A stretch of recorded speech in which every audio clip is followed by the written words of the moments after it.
If you're over 40 and you want to become strong, fit, and lean without going to the gym twice as fast, then download my free ebook in the first link in the description.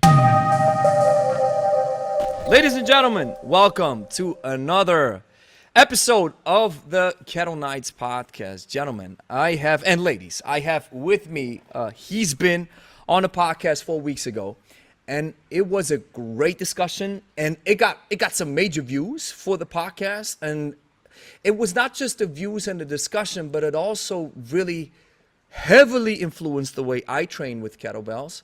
I have a particular set of training that I now train that I'm going to share with the person who's now with me, and his name is Levi Markwardt. For those who saw the first episode, please go ahead and watch it. It was a great conversation, and I'm really happy to have him on again because we got to talk about some stuff that has happened since that episode aired. So Levi Markwardt, the legend, harder to kill. Welcome back to the podcast. Thanks for having me back. You're welcome. All right, so where should we start? I think one thing that we have seen after that episode aired is in your case, I understand it to a certain extent because you look like a behemoth. But even I got accused of people thinking that I'm suddenly taking drugs or on TRT or any type of stuff. And what do we make out of this? How should we, some people maybe just don't know better. Of course, you always have trolls, but I want to positively engage with these people. What's the issue here? Why do people think it seems like it's impossible to build some solid muscle with kettlebells, especially with that approach that you are advocating for? I think there's a couple different factors.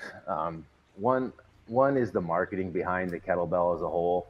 I think, if hardstyle being much more popular or known to the masses and how that system is marketed, I don't believe does kettlebells very fair. It's very limited in their scope and how they practice, and that sort of training. No, I agree that it will not lead to any massive physical changes. The amount of times that you hear that kettlebells are great for endurance, or the amount of times that you hear all you need is one bell and you'll have massive changes, and people have a hard time. They hear the marketing and they're all in on the marketing that they're told or that they're sold from maybe their instructor, and it's very limited.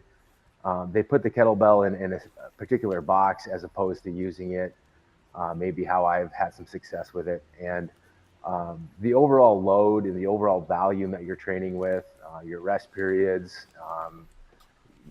not only volume in a workout, but volume over the course of a week, over the course of a month, over the course of a training block, over the course of then years. There's so many things that we get excited as consumers, and we get kind of stuck in a mindset. We're all guilty of it, and we limit then what we're capable of. So I think when you look at like the massive lifters, if you look at like bodybuilding, if you look at powerlifting, if you look at even weightlifters, they've been using the bar forever and ever and ever, and they train in a way where you can micro load, or you can. But if you're doing that sort of training for years and years and years, nobody starts off massive, nobody starts off super strong, but they do it over years and years and years. Again, it's what kind of changes are you making over the course of your training block, and if you're constantly using a 16 or a 24 kilo bell and you're setting it down all the time, or you're just doing your swings and your get ups, and you're following along like a good little comrade that has learned a specific way of doing things, and that's all you continue to do, then you can continue to have the same results, and that may be enough for you, and that's fantastic, and that's not throwing any shade at anybody. But if you want to, if that's what the masses see and that's what the marketing they hear, and then you have someone who's not doing that, but they don't know the difference, because all they think is all kettlebell training is kettlebell training. They don't know the difference between what I'm doing, what you're doing, what a hardstyle basic level is doing versus what elite level gearvics are doing. It's all different, and nothing's wrong. Nothing's, as long as it's getting towards your goals, that's what's important. But all kettlebell training is not the same. Your body's going to adapt to the load and the volume that you put it under. And I think that's, you know, that's why you have massive lifters with barbells. That's why you have, you know, from a strength standpoint, that's why you have, I mean, the load is a load. If you know, 100 kgs is 100 kgs, and how you can control it, how you can, what kind of range of motion you can take it through. Those are the things that are going to be important, how your body is going to learn how to adapt and to grow and to change and all that kind of stuff. And of course, then you have to eat right, and you have to sleep well, and you have to hydrate, and you have to, you know, do the little things. And a lot of people, again, don't do the little things either. So. Yeah, especially, you know, recovery is something that I think sometimes people are missing. Let me go switch my headphones so I can hear you a bit better. But I think one thing that is interesting is the recovery, right? When people, let me go ahead and switch that here. Here it is. You know, the recovery is something that I think is also important. So when I just had a conversation with somebody, which, by the way, the guy just hung up. That's funny. It happened twice. I have conversation with people who are interested in coaching, and then all of a sudden they're like, boop, they're gone. All right. Oh. All right. Bye-bye. But that being said, I told this guy, it's probably also recovery, right? You have to understand that if we put the body under pressure, or if we set a stimulus for the body, then the growth is not happening while we stimulate the body. Actually, the opposite is happening. We're breaking tissue down. So if we don't sleep right, and if we don't recover, and if we don't recuperate, of course, it's always a unique situation for everybody, depending on the fitness level, depending on age, depending on goals, of course. But if we don't do this, like you said, the little things, then of course we're messing up. Now, one thing that I want to ask you, or just harp on a bit, is the Hardstyle idea, right? Let's talk a little bit about this. So the Hardstyle guys, I would offer a similar criticism from the perspective of endurance. So, for example, the strong endurance, or how they call it, the iron endurance, or iron, I can't remember the name. Iron cardio. Iron cardio, right?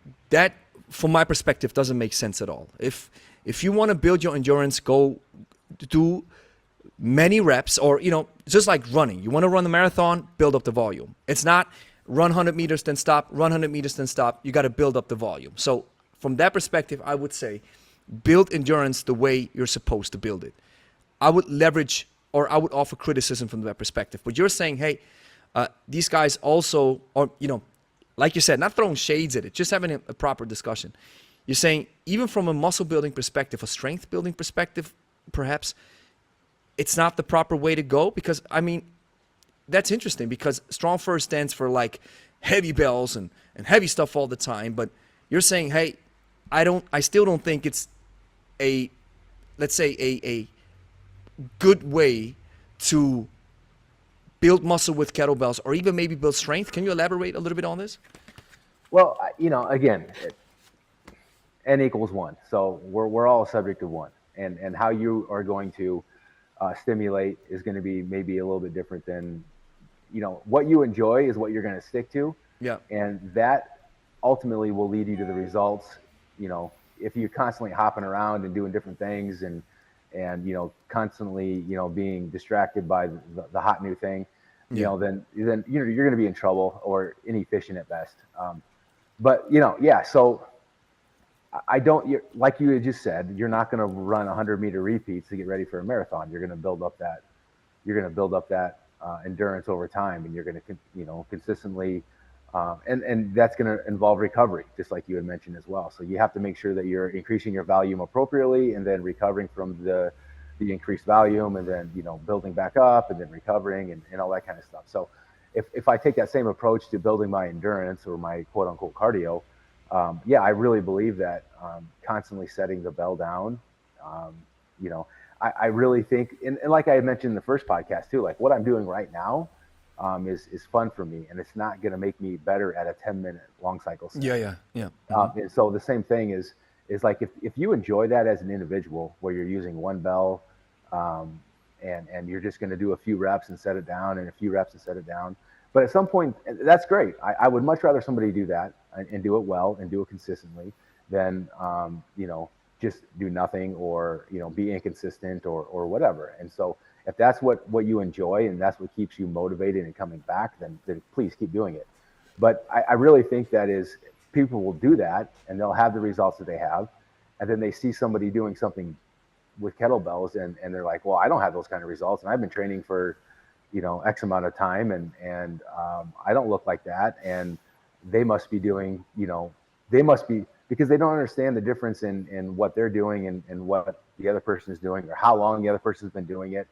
But I really believe that, as we talk, the two bells overhead is the total load and the total volume of the two, over time. And so whether it's a long workout or it's a shorter workout with more load, but again, your paces, when you change your paces and you change the load and you change the duration of your sets, and you change the rest periods accordingly based on the amount of effort it takes to do your working sets. I mean, when you manipulate all the different variables, and you constantly track that stuff, and then so you're building, workout to workout, week to week, month to month, training block to training block, and you're just continually building, and again, waving, so recovering when you need to, and being smart with that kind of stuff. But again, most people don't have the patience to do that over time. We are so busy, and we just need to check off that exercise box. So here's something easy and mindless that I can do, and I can feel better about myself until I no longer feel better about myself. Everything works until it doesn't work. And so people that continue to do the same thing over and over and over without changing what they need to change, or addressing minor things, and it could be 2 kgs here, it could be 1 rep here, it could be, but constantly, progressing over time, that's where we get into trouble. And I read a specific book, and I follow that book to the letter, and then why aren't I changing anymore? In the beginning it was awesome, and now it's no longer awesome, and so so-and-so must be taking an enhancement or whatever. And so the other thing then being too is, again, because we're so driven by consumerism, and I speak as someone living in America, obviously, but I think that it's probably a problem every first world nation. Yeah, of course. Is that if you're no longer, like in 2024, if you no longer have significant amount of excess body fat, then you must be cheating, because we're taking something. Maybe cheating is not the right word, but taking something, because heaven forbid somebody is disciplined with their food intake, and I'm not willing to do that. I'm not willing to go that far. And so if somebody's willing to do something that I'm not willing to do, then they're willing to take something that I'm not willing to take. And that's just the loops that we go through in our head, or to justify why someone is having success we think we should be having is crazy. But it's mental gymnastics that people go through to maybe I think there's two camps. Camp number one is the person who looks at somebody achieving something, whether that be building muscle with kettlebells, or making money with a business nobody has ever made money with, something a little bit more niche and special. I think camp A, or person A, then projects their inner failures, which oftentimes happens, right? They project their failure towards the other person and try to diminish the competence it requires to achieve this level of success by projecting their inner insecurities and failed experiments or failed businesses or undertakings towards that person, right? Saying, the reason why, like we get these criticisms hurled at, like I said, which is so mind-blowing to me, that people even think I am on something, right? When they say, all right, you're taking this and that, and that's the reason why you are looking like this, because it's impossible, blah, blah, blah. And the other person, I believe, the other camp, I always consider it from the perspective that somebody's really doesn't know better, right? Sure. And hey, all right, and let's stick on that topic, the Gitovics, right? I mean, and I'm a little bit from that camp too. I mean, you have drastically influenced the way I consider kettlebell training. in a sense that, like I mentioned before we started the recording, sometimes we don't see the forest for the trees. Yep. It is obvious if we have weight, progressive overload, whether that's a kettlebell, a barbell, or a dumbbell, it doesn't matter. Progressive overload will lead to a stimulus that either enhances strength, builds muscle, or does both to a certain extent, right? But looking at the Girevics, for example, Markov or Vasilev, long cycle, 10 minutes and 90 reps. That guy doesn't look like you, right? Or Markov. Look at Markov. He does, his jerk is like, well, how many jerks does he do in 10 minutes? That's this guy's like, is he world champion? I think he's one of the best. It's right? over. It's 170, 180. Yeah, it's ridiculous. And yesterday I reached out to Alexander Khvostov and I told him we got it because we had to have a podcast once a year ago actually, and we had some technical difficulties. And then I told him I'll reach out again. And then just a couple of days ago I reached out and he said, we got to do it again. Look at Alexander Khvostov snatching the 32 with one arm for 150 reps. So he does master of sport level with one arm. And then he does 48, 52s, 56, right? Weights that are so hard to fathom when you have been under a bell and snatching it, right? And this guy is, maybe he's tall, but he's not super built heavy like, for example, a Denisov. So looking at these three figures, Vasilev, although he looks a little bit more body, he has a little bit more muscle, but Markov and Khvostov, good example. Heavy weights, lots of reps, but they don't look like you, right? So this is where some people probably draw the conclusion, me included to a certain extent, where we say, all right, the kettlebell's rather a strength endurance tool, right? So how's your perspective on this? Well, again, we're all individuals, first of all. Second of all, I don't want to speak for them because I don't know their history, but I would imagine that they are starting at a much younger age than what we are here in the West. I got into sport at the age of 40. And I had a lot of things that I had to learn slowly and break. I had to break bad habits and start over. And at the age of 40, there's a lot going in on that. And so if you take in like my life at the age of 40, I'm a business owner. I've got a family. I volunteer in the community. There's a lot going on in my life, and I'm trying to start over with learning a brand new skill. I'm an old dog being taught a new trick, and so I would say that if you are taught from the beginning how to do things well and how to do things efficiently, the sport of kettlebell lifting, GS, is so highly technical and so skilled. And so if you learn that from the beginning and you only train that way, with great programming, that's your life, you are going to be at a level that most of us will never achieve or never. I look at, for Americans, it might be easier to make the comparison to somebody like Barry Bonds. Grew up in the clubhouse. His dad was a major leaguer. He was always around the sport. Barry Bonds is better than everybody else that ever walked hitting a baseball. Like, he was just like I don't want to misquote him, but he was something like, he had said one time, I'm not going to apologize for being better. I'm not going to apologize for being, That's good. That's for being born this way or blessed this way. Wow. Like, he can just do what other people can. It doesn't matter how many different coaches somebody has or training somebody has. Like, some people can just do it. And I don't want to take anything away from those guys because obviously they put the time in, and they're far. But if you watch them, like, there is no one first rep looks the same as the last rep. There's no emotion on their face. They're not wasting energy. They are as flawless as you can be. And so that is something to strive to become. I look at when I watch Dennis or even Ivan, what their body moves to do a jerk. I waste so much energy. And my jerk, my rack position has improved so much from when I started 6 years ago.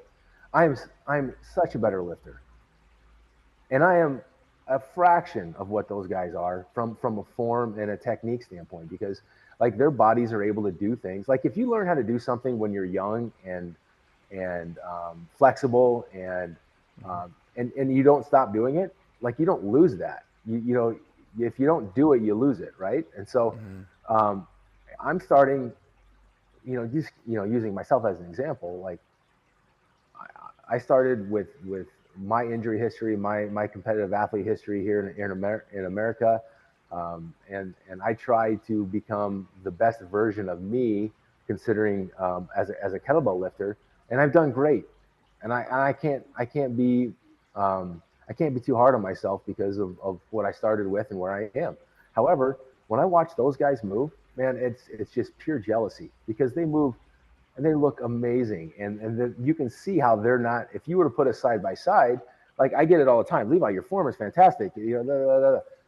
That's great, and it works great for me. And it's where I am, and I'm very happy with the progress I've made. But if you put me next to one of those two, you'd be like, who's the new guy? You know, and that's just the way it is. And that's and the more efficient you are with something, the less work you're doing. You make heavy weights look light. You just because you're not wasting energy, you're not struggling, and that might be a performance.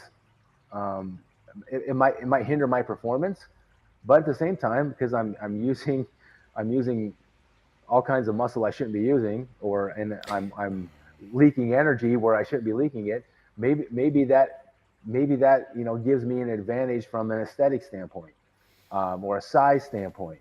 Where me as a competitor, I would trade my size and aesthetic for a few more reps. Believe me, as much time as I spend under the bells, going from 64 reps to 72 reps would in long cycle would mean the world to me. And that's something that I would trade some bicep circumference for, absolutely. But that's I don't know, man. I'm not a scientist. I'm just, this is what I've come to with time under the bells and training and programming, reading the programs that I received from Coach Michael and performing into what I'm doing for my clients as well. So I don't know if that makes sense or not. I see your point.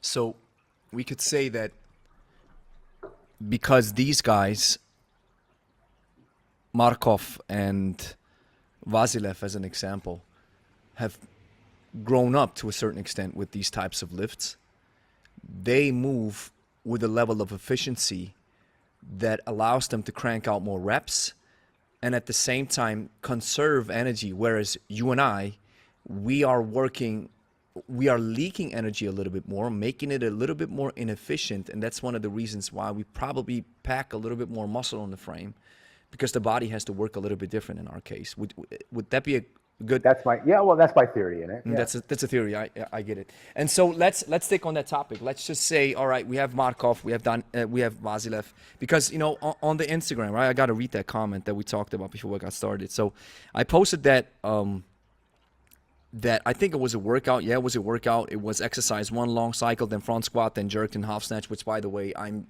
currently doing. And I love it. It's long cycle, so clean and jerk, then it's jerk, then it's front squat, and then it's in the first 2 rounds, it's the double half snatch, which I've upgraded to 24s. I was always scared of. I was always at double 20s. That was challenging me, and now I'm double half snatching double 24s, and I feel strong with them. I really love it. And then in the second round, it's the same. It's long cycle, it's jerk, it's front squat, with heavier bells, less reps. And then the final one that I saw from you as well was jerk and clean and thruster and clean and jerk. Yeah. So bam, up, rack, down, clean, up, boom. Once again, man, these exercises, they feel so massive. I feel like a conqueror when I do these exercises. Awesome. The body is, it just, but we got to talk a little bit more about this. So this is the workout that I posted, and then this guy said, which is interesting, and we got to talk about this. He says, I'm unsure how I feel about this approach. Using the sport lifts for hypertrophy, I feel this isn't really optimal. The principles of the sport are almost in direct opposition to the principles with which to approach muscle building. Strange take. How would you confront, or what would you say to a comment like this? So when you hear that, that's again, that goes back to, in my opinion, it goes back to the marketing between the two different styles. Yeah. we go, GS is all about muscle endurance and about Yeah. efficiency, and hardstyle is about being inefficient, intentionally inefficient, so you can lift more weight. I just think that's just, again, I think that's marketing. I think when you or somebody comparing sprinting, hardstyle sprinting, and GS is endurance running, and I think, again, I don't like, you want, as an athlete or as a competitor or as a performer, you want, in my opinion, you want to move as efficiently as possible. And you're going to take the path of least resistance to stay within those parameters. And in my opinion, using sport techniques is so much more efficient than using hardstyle techniques once you learn how to do them. So hardstyle, in my opinion, is very easy to learn. It's very easy to teach, and it's a great starting point. It's a great supplement to the bar. It's great for the general populace that don't have any kind of performance goal. Absolutely, I teach it in my gym constantly. There's nothing wrong with it. Use it. It can help you get to your goals, 100%. Once you get beyond that, and you want, again, maybe more size or whatever, so we go back to what you were doing, what the commenter said. In my opinion, yes, using methods that are more efficient are going to allow you to use more load, do longer sets, and recover faster because you're not wasting energy. You're not, you can use, again, more load, longer, more reps overhead, because, again, you're being as efficient as possible. And it's that volume that I talked about in the beginning that I believe that makes that big difference. So if you can do more work with more weight consistently over time, and you're recovering better because you're not wasting energy and you're not beat up, and you're taking care of your nutrition and you're resting and all that little stuff that we talked about earlier, if you can continue to do that, again, more load, more efficiently, longer sets, more volume, you're going to respond differently. And if you can recover faster because you're not beat up or you're not wasting energy, then you're going to be able to train again sooner or more intensely, whether intense being a perceived exertion or intensity being load. You're going to be able to increase that intensity with your training. So would you say, if we stay on that topic of the ballistics, and that's, I think it's a long answer. If we cut it down a little bit, we say, listen, the sport lifts allow you to move in a perfect way for the body to not get tired as fast. So if you're able to pick up heavy weights with the perfect how would you say that, the perfect bar path or bell path in that regard, you're able to do more reps. That's what counts. Yeah, right? That's the value, the total volume. And what you're saying just makes also a lot of sense. So recovery and recuperation. So if I am able to recover from a hard workout faster because I've built my body up to a level where the recovery happens faster, because again, I'm not wasting energy during the training. I'm not putting my body in a position that it doesn't like, where I create unnecessary effort or, God forbid, even injure myself. Then I can get back to heavy weights faster, whereas somebody else might take longer to recuperate. Of course, so I have from a weekly basis, it equates more volume, right? Yeah. Yep. So how would you say, so I think I commented this, and what do you make of this? So my response was, let's take Markwardt, for example, right? Doing the double 32s for, I don't know what, 70 reps, right? Yeah. Well, and hey, my goal now, Markwardt comes up and says, hey, my goal is to build muscle now. I want to, get some more shoulders, more arms. All right, you know what, bro? Come here. Go grab the double 40s and now do 10 reps. Drop it. Recuperate a little bit. Now go ahead and go grab the double 44s, right?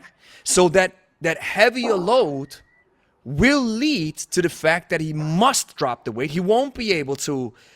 I'm saying the endurance system is probably not as taxed as much. It's rather the strength and muscle building part that'll get more exposure, right? Because if you do, it's logical, right? Logical conclusion. If I can do 50 reps with double 32s, I grab double 44s, I can maybe do, if I'm really good, 30 reps, 35. Now go ahead, grab double 44s. Now it's only 20. Or, for a set. But how about you do 5 sets of jerks with double 44s for 5 or 6 reps each, and then you just rest like you do, right? Or like I do it as well now, 45 seconds, or maybe 1 minute if you go really fast, right? So that brings more load to the table, and this will probably lead to muscle growth in a Markov or a Vasilev. Would you agree on this? Sure. There was a comment, I believe it was on your channel. I don't think it was mine, but somebody had said that this is not a quote, but it was along the lines of, I do 5x5 jerks with 248s. Very impressive. Mm-hmm. But if you do the total amount, but it was untimed. It was like a much longer. It was like your classic powerlifting where I do my set, then I rest 5 minutes. I do my set. Now again, I'm not. That's not what he said as far as time goes. Yep. But that's what I understood as, because his comment was that I don't rest enough between my sets. So if you can do 5x5, so he was criticizing you, right? He was criticizing you. You don't rest enough between your sets. I don't rest enough between my sets. Yeah, I get it. And he goes, I lift more. It was along the lines of I lift more. I do 5x5 with 48s, and the video that you had posted, I believe it was with long cycle with 44s. Mm-hmm. And so he was saying because he's not re-cleaning, it was a similar type amount of work. But I wasn't resting enough. I'm gonna, the risk of injury is higher or whatever. So what I'm gonna get at here is, I don't have a calculator in front of me to do the math on what the total volume is of 25 reps of 44s. So 25 reps of 96 kilos overhead, is X amount of volume. But if I were to do, sets of like 1,200 kilograms, so 1.2 tons. All right. Okay. So what I'm going to do then, like later today, my plan is to do 44s for sets of 6, but I'm going to do, 8 rounds of that. And I'm going to, combine that with snatch and cleans and all that kind of stuff. So, and again, like we've been talking about, everything is timed. It'll be on the minute. Yeah. And then, rest more between rounds. And so how much actual more value am I getting with, if I'm doing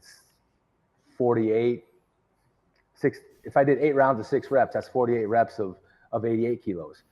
That's less each set, but the amount of volume I'm doing is significantly more.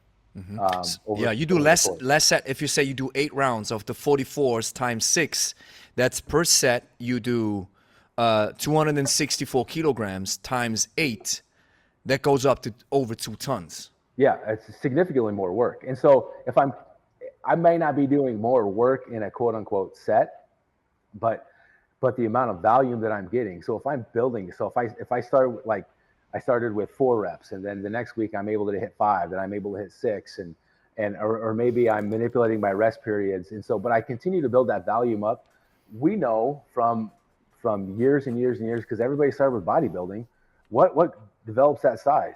It's the volume. Yeah. There's obviously there's eccentric components to bodybuilding, and that's going to elicit a different kind of response and growth from the muscle. But again, it's going to come down to volume. And so when I put those bells overhead, and again, my thing is 2 bells overhead. Yeah. When I put those bells overhead ballistically, because I'm not pressing 44s, but I can jerk them. And what happens to my back? What happens to my shoulders? What happens to all that stuff as my body adapts to that load, whether it's from an intensity standpoint, from a specific load, or whether it's the volume over time. And that's what I'm telling you. That's what people. I don't know. People don't think about it, but like I said, I've been in this fight or in this fire with the kettlebells, trying to forge my way through this and using a tool that I love.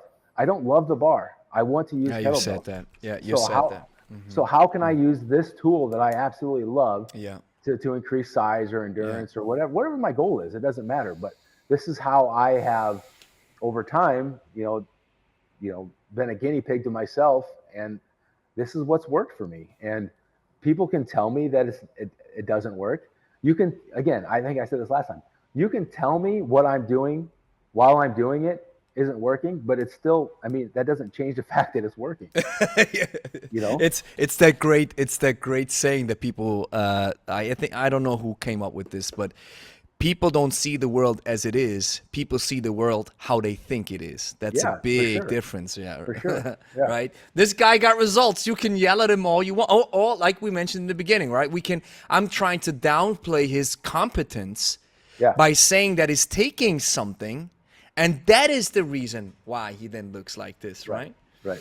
But a lot of great things you mentioned. So first of all, even says he's not recleaning or he's not doing the long cycle or the clean and jerk. I mean, I feel like I'm getting better. I love the jerk. It's one of the exercises that I really love. And from a intensity standpoint, I rather do jerks than the long cycle. Because the clean, I don't know how you feel, but when I have both bells in the rack, double 32s or double 28s, I can jerk and I feel pretty solid. It lands. I think I have mastered a little bit the art of re-racking the bells, aiming perfectly so that they sit tight, and I feel like, wow, the weight sits on my frame. It has the perfect position. I like how Valery Fedorenko shared with me that you always have to look for the perfect shot. Mm-hmm. And I saw in one of his videos that he's always adjusting his elbows, right? He's like this. He's always adjusting the weights a little bit for the jerk because he's looking for that perfect shot. So I love it. But when I drop them, my God, they want to rip me apart. Yeah. Right? Even though I leveraged my upper body, which I felt in today's workout, I dropped it, I leaned back, and I was able to recuperate some of that kinetic energy of the 64s to go back into the backswing and bring them back up with leverage. I got it, which I'm getting better at, but still, a clean and jerk is, from my perspective, harder than a jerk. How do you look at this? When you're re-cleaning every rep, I mean, that affects your grip. That definitely affects your breathing. Yeah. It's a longer range of motion. There's more things that can go wrong throughout that range of motion. Yeah, most definitely. And so I would say from a perception of difficultness, then yes. I think when you take two heavy bells, like for example, my friend Joe Daniels and I did a compilation video of a while back of just doing jerks with 40s, and I was able to get 16 jerks in a minute. It was a sprint, 16 jerks with 40s, which I was pretty happy with. But there's no chance that I'm going to be able to. I would feel the same with probably 9 long cycle in a minute with 40s as I did with 16 jerks in a minute with 40. Just as a rest, from a frame of reference. My friend Stephen Coons, Rhino Strength, he had said something very similar. This guy. You talk about strength, right? About strength. He was saying something similar in that he would much rather just, like you just said, he said the hard part's re-cleaning it, because he was using, doing the same thing with 48s, and he was, jerking 48. Right. And so, but he goes, I didn't realize that you guys, he did long cycle. I think he did 5 reps of long cycle of 48s. Wow. And he goes, I can't believe you guys did 16 reps. And I said, well, dummy, you're re-cleaning them. Yeah. That's just different. It's just, especially when you have the bells. I think one thing is with the jerk, when I drop them into the rack and I have the belt on, I can shift my body weight a little bit. I'm fairly flexible, so I can breathe a little bit better and take my time a little bit and adjust a little bit for the jerk. But when I have to drop them and I do this immediate drop, like the boom and then down, there's so much happening from a movement perspective and from my breathing that I've noticed 2 things with the double 32s. The first thing that I noticed is when I dropped them, I initially felt not pain, but some kind of pulling. And I felt it was like the piriformis muscle, that little muscle, right, that sits across the hip from the glutes, that deep muscle, right? That always felt a little bit strange. Now I don't feel it anymore, which I consider I've just gotten stronger, right? Sure.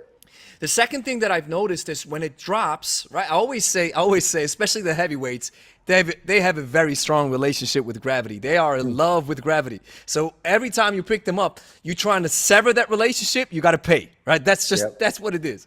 And so I always felt like when I dropped them, I had to deadlift clean them like typical hardstyle because the weight was pulling me down like crazy. And now as I'm leveraging my body and finding the perfect spot, I feel like I can do that pendulum clean, right? Double bent knee back up and I feel way better. However, this requires still so much thinking on my part.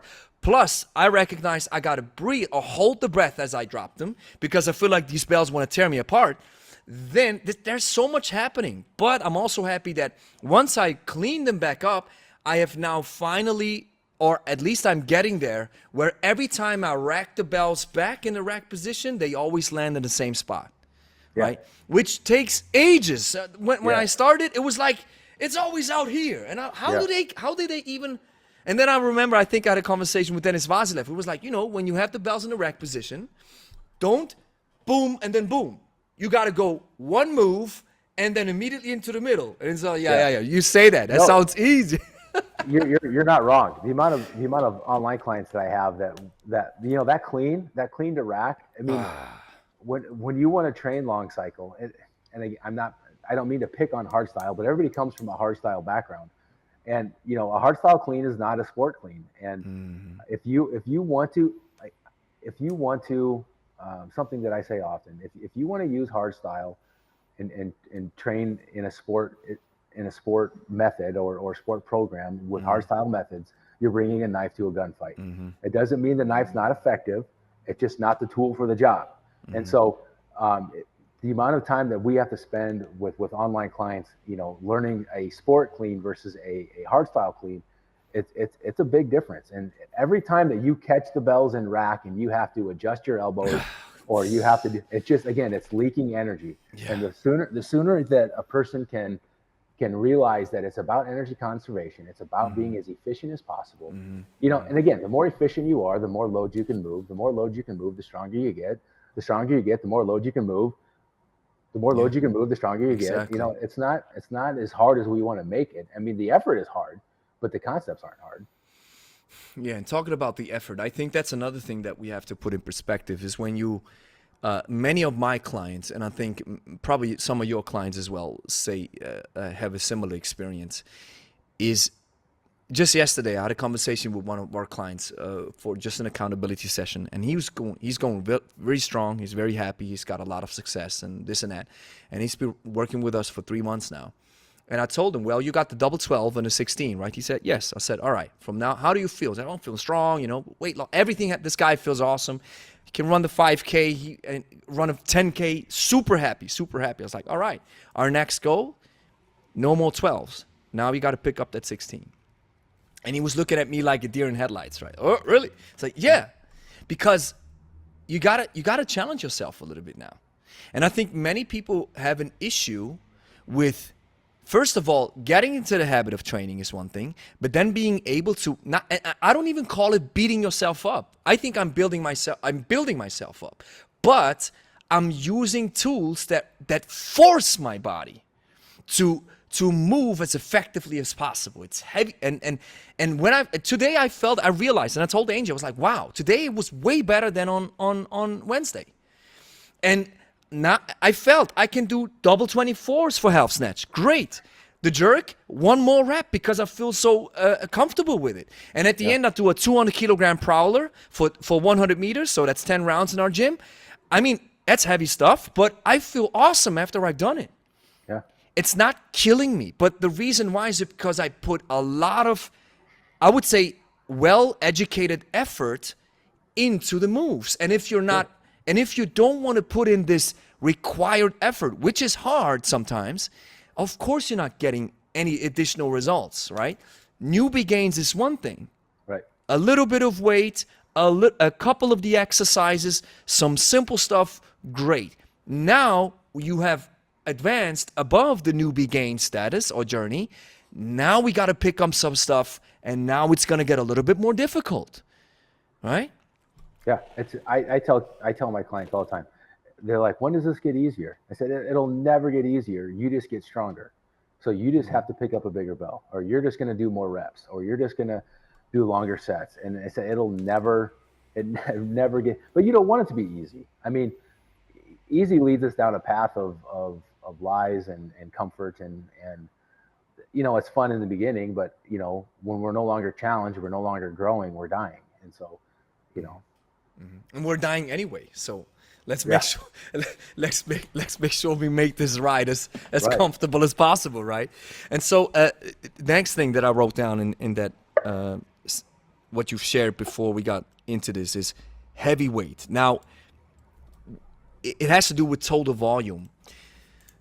What do you think? What is it with double 32s? So I'm doing 6 reps with double 28s, right? So it's 6 reps long cycle with that every minute on the minute principle, with the 90-second approach, which I really appreciate because it gives me more time to recuperate. However, I'm still in that, I'm in a fairly tight window, which I also have to ask you about why it's supposed to be timed, right? Because sometimes if we don't time it, we probably rest too much.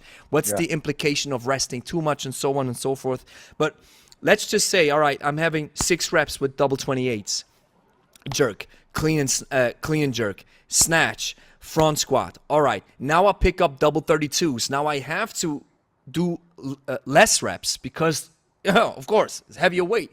But would the approach say, no, leave the double 32s aside and just do more reps with the double 28s? But or do you say, what is it with double or the heavier weight where you do less reps? What happens with the body, and why do we need it from a muscle and strength perspective? And why not just do more reps with the same weight? Well, again, it comes down to your goals. What are you training for? Is it more of a performance type thing, or is it something more of an aesthetics type thing? What kind of equipment do you have enough equipment at home? Because you and I are working with people that are training out of their house, and so maybe they can't go heavier. They have to do more reps. They don't have that option. But in my opinion, it's one of those things where, like you said, that if I'm doing long cycle with 28s and I'm getting comfortable with that load and things are moving well, I can do more reps. I can make it more challenging that way, or I can do a faster pace where I'm sitting in rack less, or I can what happens as soon as you pick up those red bells, everything changes. Everything's and that's the same for me at somebody that's significantly heavier than you are. Is like I've never grabbed a pair of 32s for any of my training and thought, you know what, these feel light today, but they feel lighter and better as I get into my sets. But in comparison, as I get under that load. But I've never gone from 32s to 32s from 28s and thought, yeah, these feel good today. And because I don't know if it's maybe I should paint my 32s orange, and maybe that's all. Maybe it's all in my head. Too. Yes. Yeah, but to go, as soon as you pick up more load or more intensity, your body has to adapt to that stimulus. And I really think that, again, unless your goal is to go longer or to go faster, if it's more aesthetics or just to get stronger, you have to have that additional load to challenge what you've been doing. And so, like I said, right now, because I'm not competing and I don't have any plans to compete, my goal is to get more used to heavier loads. Now, is my cardio suffering as a side effect to that? Yeah, I'm not going to be as efficient in minutes 3 to 6 right now as I used to be. But I'm enjoying the shorter sets, picking up the heavier bells, and the challenge that is providing me. It's not that my breathing doesn't get significantly taxed. It's not that I don't feel like I'm a sweaty puddle mess when I'm done.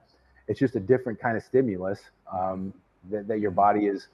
It's like anything. It's good to challenge yourself and to change things. And as you get better at one skill or one aspect of strength, you're going to lose in another, and that's fine, because you can't get better at everything all the time. You have to focus on improving an aspect, and then should I decide to compete again, I'll leave the heavy weights, on the floor where they belong, and I'll go back down to picking up my pace and my duration and things like that. But so it would still it's easier because I've hopefully gotten stronger. So, and from that perspective, it would, and I think the reason why it resonates so much and why so many people clicked on it, why we got so much views and so much interaction, is because I think you're doing what a lot of people want. Aesthetics. I mean, that's what kettlebells do, right? We can improve some aesthetics, even if it's single bell. Never discount a single 32 kg, right? That's still a massive challenge, right? And I because use somebody single bells 3 days a week. yeah. Never, I never discount them, not at all. And especially the way you do it. You grab a 64 or what it is, these heavy ones, boom, and then do rack squats with one, which I thought about doing with 48s. It's a great idea. I love watching your stuff. I always get inspired. So, but from a perspective of the doubles, it's just a different world when you pick up two kettlebells, right? But what you're essentially doing is you are using an approach that kind of like defies the typical idea of kettlebell training, like you said, because of that marketing stuff, which I consider the kettlebell still, I believe it's one of the best GPP tools ever. Does everything a little bit, but and here's the big but. As soon as it's doubles, 2 kettlebells, you can change a lot, especially that that hashtag 2 bells overhead. I think this is. And we all know this is such a massive challenge. Everybody recognizes it and experiences it. Even if you're fairly good with singles, doubles just are a completely different world. And you are doing what a lot of people want. And I think that's the reason why many people resonate with it or want to learn more about it, me included, right? Because just prepping for the sports set or for a sport, I'm not trying to take anything away from that approach, but build your endurance, improve. Make sure the technique is as perfect as possible, build up the volume with endurance, and there you go. You go those 10 minutes. I'm not saying that's easy, but it's a fairly simple approach, and not many people, let me go out on a limb and say almost nobody wants this, right? Most people want aesthetics, strength, and I want to have a tool where I can say I can still build some high quality muscle and look really solid. Not just, little bit, but hey, yeah, this guy packed on some muscle, looking great, right? Yeah. And that's the reason why I think it resonates so much. And would you would you consider, let's stick with this approach of, we have double 28s, and for those listeners, it doesn't have to be double 28s. And for my case, it's double 28s and double 32s, which are my current working sets, which I really enjoy. I mean, since that conversation with you, no week has passed since I didn't pick up either a single 32 or double 32s. So that's like one of my mantras that I have now is, these Red Devils, I pick them up every week. I don't want them to collect dust. They gotta be picked up, right? And so, if we have that approach, so for somebody else, it might be double 20s or double 16s or double 24s, right? So it's just perspective. Like for you, it's double 44s. And it's all relative. Yeah, it's all relative, exactly. But from that perspective, would you still say we gotta equate the volume, the total workload, right? Yeah. You work with the double 28s, that's great. You work with the double 32s, that's great. But make sure, and I'm just using a hypothetical number, make sure you go above 5 tons in your workout for the total load. And then once you get stronger, make sure you go above, maybe you can go above 5.5 tons. So what I'm essentially saying is you count the numbers, you count the reps, and you have the total volume at the end, which is one of the most important factors if you want to build a little bit more muscle and get stronger. What would you say to this? Yeah, absolutely. And that's often how I track my own progress is how much did I actually put overhead today? And so it may be it may be like, for example, I can do 12 a minute, let's just say with 24s. I can do, if I'm doing long cycle, I do 12 a minute and I get X amount of load overhead. So when I go to 28, maybe I have to drop my pace down to 10 a minute. Mm-hmm. And it might take me more sets, because if you do the math, like 12 or 13 a minute with 24s is going to be more work overhead than, 10 a minute with yes, with double 28s. You might have to do more sets and that's okay, because the heavier that load gets. So if I was doing X amount of load with 24s, but then I go up to 28s and 32s and it's taking me more time, but I'm still getting that volume in and I'm using a heavier load. So my body has to adjust or adapt accordingly with each rep, even though it's shorter sets or even though it's more sets, my body still it's not comfortable because it has to adapt to that new stimulus or that heavier stimulus. And I think that's the important distinction, right? It's not just the total volume that you're trying to put overhead or whatever it is that you do in your training, especially overhead though. It is also making sure you're using heavier loads and equating the volume, or maybe even going beyond. Yeah. Because if we would just say, all right, just focus on volume. All right, I'm gonna do 100 reps with double 16s for 10 minutes. Yeah, Right. but then you are shifting the the the the physiological quality of the body more towards endurance side of things, right? Yep. And we want to stay in that strength and muscle building territory. Right. Yeah, that makes a lot of sense. Yep. Makes a lot of sense. And we talked about timing, so let's talk a little bit more about timing. Why is it important? Because I thought about this actually. I was like, well, why not just do right the long cycle, the jerk, the snatch, whatever you have, right? With doubles, you put them overhead, great. You have a lot of volume, great. Why not just do powerlifting approach, right? Or like Pavel says it, right? Which, by the way, Joe Rogan requoted in one of his videos where he said, well, Pavel Tsatsouline says strength is a skill, which I agree. It is a neuromuscular adaptation, yes. Yeah. Therefore, you should rest until you are fully recuperated before you do your next set, which I then interpreted in my video, yes, if your only goal is to become as strong as possible, right? And adapt the strength skill as much as possible. However, for muscle and for endurance, you leave that out the door if you do this type of approach, right? So why is that timing so important? Well, it goes back to timing, everything, like you said. You had just touched on it not too long ago about, going every 90 seconds allows you to rest more, but you're still not recovered. You're having to go. Yeah, you're having to go again. So every set it's not a max effort set. Like you could do, 2 or 3 extra reps every set. You've got reps in reserve, but you don't recover fully either. And so you have to go again.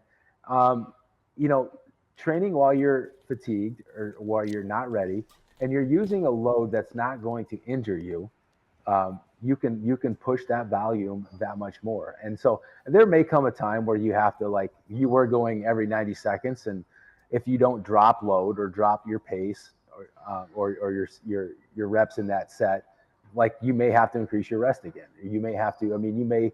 You have to be smart with it. You can't just continue to like, well, I wrote this down, so I'm going to continue to do it. Yeah. It's like I had a 3-week stretch where my air conditioner went out in the gym, and as bad as I wanted to work, it was so hot in there, it became a safety issue. And it's like, well, I can't recover in this climate, or I'm too sweaty. The bells are too wet. I have to make some sort of modification, And so that's something that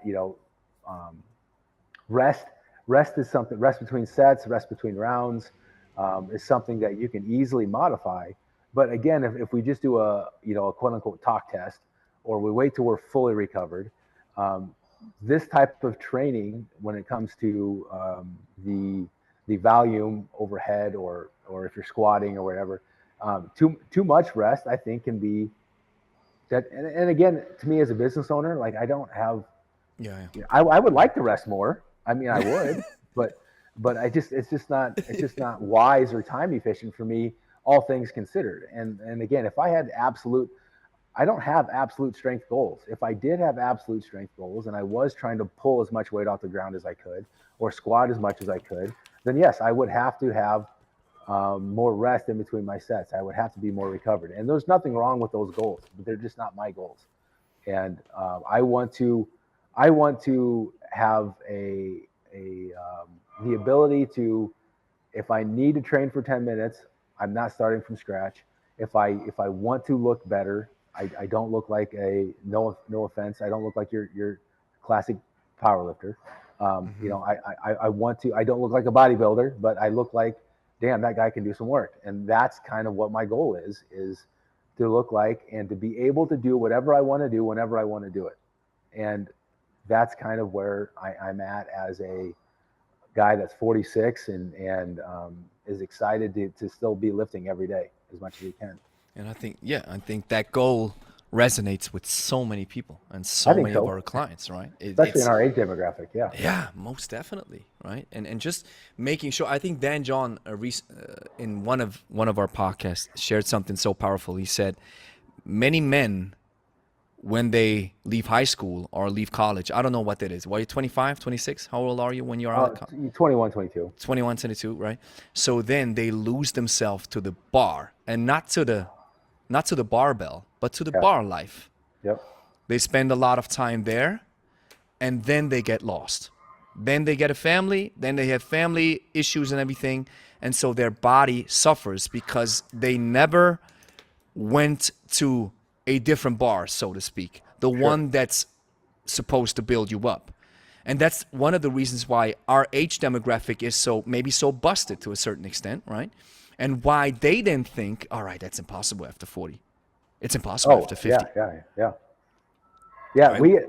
I go back to our consumerism mindset, and it's just about what can I attain. And so I have to work more because I want to have more. And whether it's another car or a boat or whatever toy you want to have, or maybe it's food.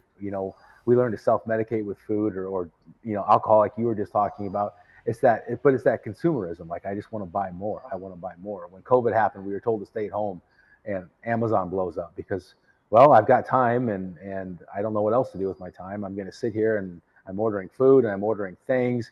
If I have to be home at 6 weeks, I need a new TV. So I have to buy a new TV, and you know what? Someone's going to bring it to me because, why not? Because it's easy now. And so the more we consume, doesn't matter what we're consuming, our inputs we're consuming. So whatever our inputs are, there's so few of us that are focused on our inputs being kgs or pounds or, unless we're how much we've gained on the scale, unfortunately. But, it's one of those things where our mindset has just gone,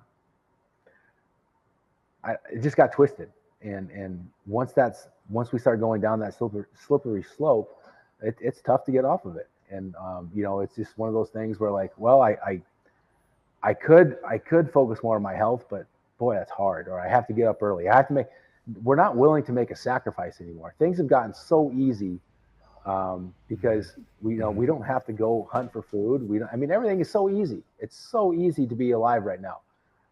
That why would I make it harder intentionally? Why would I give up something I don't have to give up, in my normal, comfortable day to day? It's one of those things where, like, but then when somebody does live a life of less than intentionally, where they're giving up things that they enjoy, and to get something else that somebody else isn't willing to have, well, then again, we go back to, I'm just not willing to take steroids, or I'm just not willing to again, the amount of times I've heard, well, if I owned a gym, I'd look like you too. And it's like, man, yeah. And it's like, and sometimes I'm like, do you think I was born with a gym? Yeah. Do you think I came out my mother's womb and I knew exactly that, somebody was waiting for me to offer me a gym? Yeah. A full place, right? Stacked with everything. Right, let's go. And now, hey, I pay you while you build your business. I pay you. While you train, I pay you. Don't worry about sales. Don't worry about coaching, anything. Right. Hey, I'm taking care of everything, and you can do what you want to do. Right. Of course, it's and I have to acknowledge that it is a luxury to own a gym and Absolutely. train in your own spot.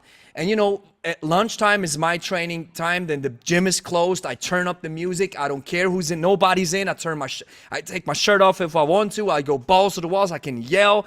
I can, that's cool. I got a huge stack of kettlebells, but I've earned this, man. Absolutely. When other people decided to spend their time watching Netflix, it sounds so corny, but I decided to build my business. Yep. And I got connected to fitness pretty early on, right? It's my 15th year of consecutive training. And back then I was working like everybody else, and I just found my passion. I was like, I got to do this, right? And I remember back then, I think I said this in the last podcast or with somebody else. I remember back then, wow, I think I'm the only one who's putting in the work. I think one day this is supposed to pay off. I remember I told this to myself. This will pay off because, Gregory, you're willing to do something that 95% are not willing to do. They come up with excuses. They come up with it. It's the children. It's the weather. It's the politics. It's the job. It's the money. It's everything. Yeah. But it's never the person. It's never your, right? And then, where we come from is we say, listen, it's only one workout a week. You don't have to kill yourself. Just get in the habit of working out. And then once we get some results, but even sometimes then it's like, yeah, but my kids, bro. Yep. Or anything else, my dog, my mother, I got to take care of my aging parents. Well, guess what? A lot of us have to, but it's not about, you don't have to do, and then they're like, I can do what you do. You don't have to. You got to earn yourself up that ladder, right? Yep. Yeah, and that's the other thing is people think, well, I can't commit to what Gregory's doing, so I'm not going to do anything. It's not an, that's a good not point. an either. It's not an either or. Yes. It's start where you're at and build. You know what? And you may never get to Gregory's level, and that's fine because you're going to in that pursuit, you're going to find out who you are, and you're going to find out exactly what you need to do to be your best version of you. And I may have shared, if I have shared it a lot, I may have shared it on the first podcast, but that was kind of when I got connected with Ross Enamate from the beginning was like I wanted to be the next Ross, and that was my goal. I was like I never got there, and I like the Levi I found in that process and not getting to Ross, and doesn't mean that I'm not changing and improving, but I wasn't ever meant to be Ross 2.0. I was meant to be Levi 1.0, and that's what's up. And so that is like it's awesome to have goals. Like I want to be right now I'd love to be Dennis. I would love to perform like Dennis. You know what? I'm never. I mean, that's silly to say when I hear myself say that, like, oh, yeah, but I'm never going to be that. But you know what? I'm going to be my best version of me in the pursuit of being that. And so, and that's fine. And that is what I need to be. At the end of the day, like I said, I go home to a wife that loves me, and I have a daughter that's amazing. And those are the two women in my life that mean more than anything else to me. And as long as I can meet their needs, then I'm winning and then I'm successful. And if I get to help somebody along the way because I'm meeting the needs of my family, then that's even better. And I think we just had to change our perspective and our expectations. We expect we expect the world, and we're not willing to give half that effort. It's just one of those things where we just have this mixed up perspective on what we're capable of doing or what we should be able to do or what we're willing to do. And we have to get that in alignment. Somebody told me once, everybody wants to go to paradise, but nobody wants to die. Yeah, that's a good point. Right. That's what's up. So let's bring it back a little bit towards the training side of things. What I think is so fascinating is the timing approach.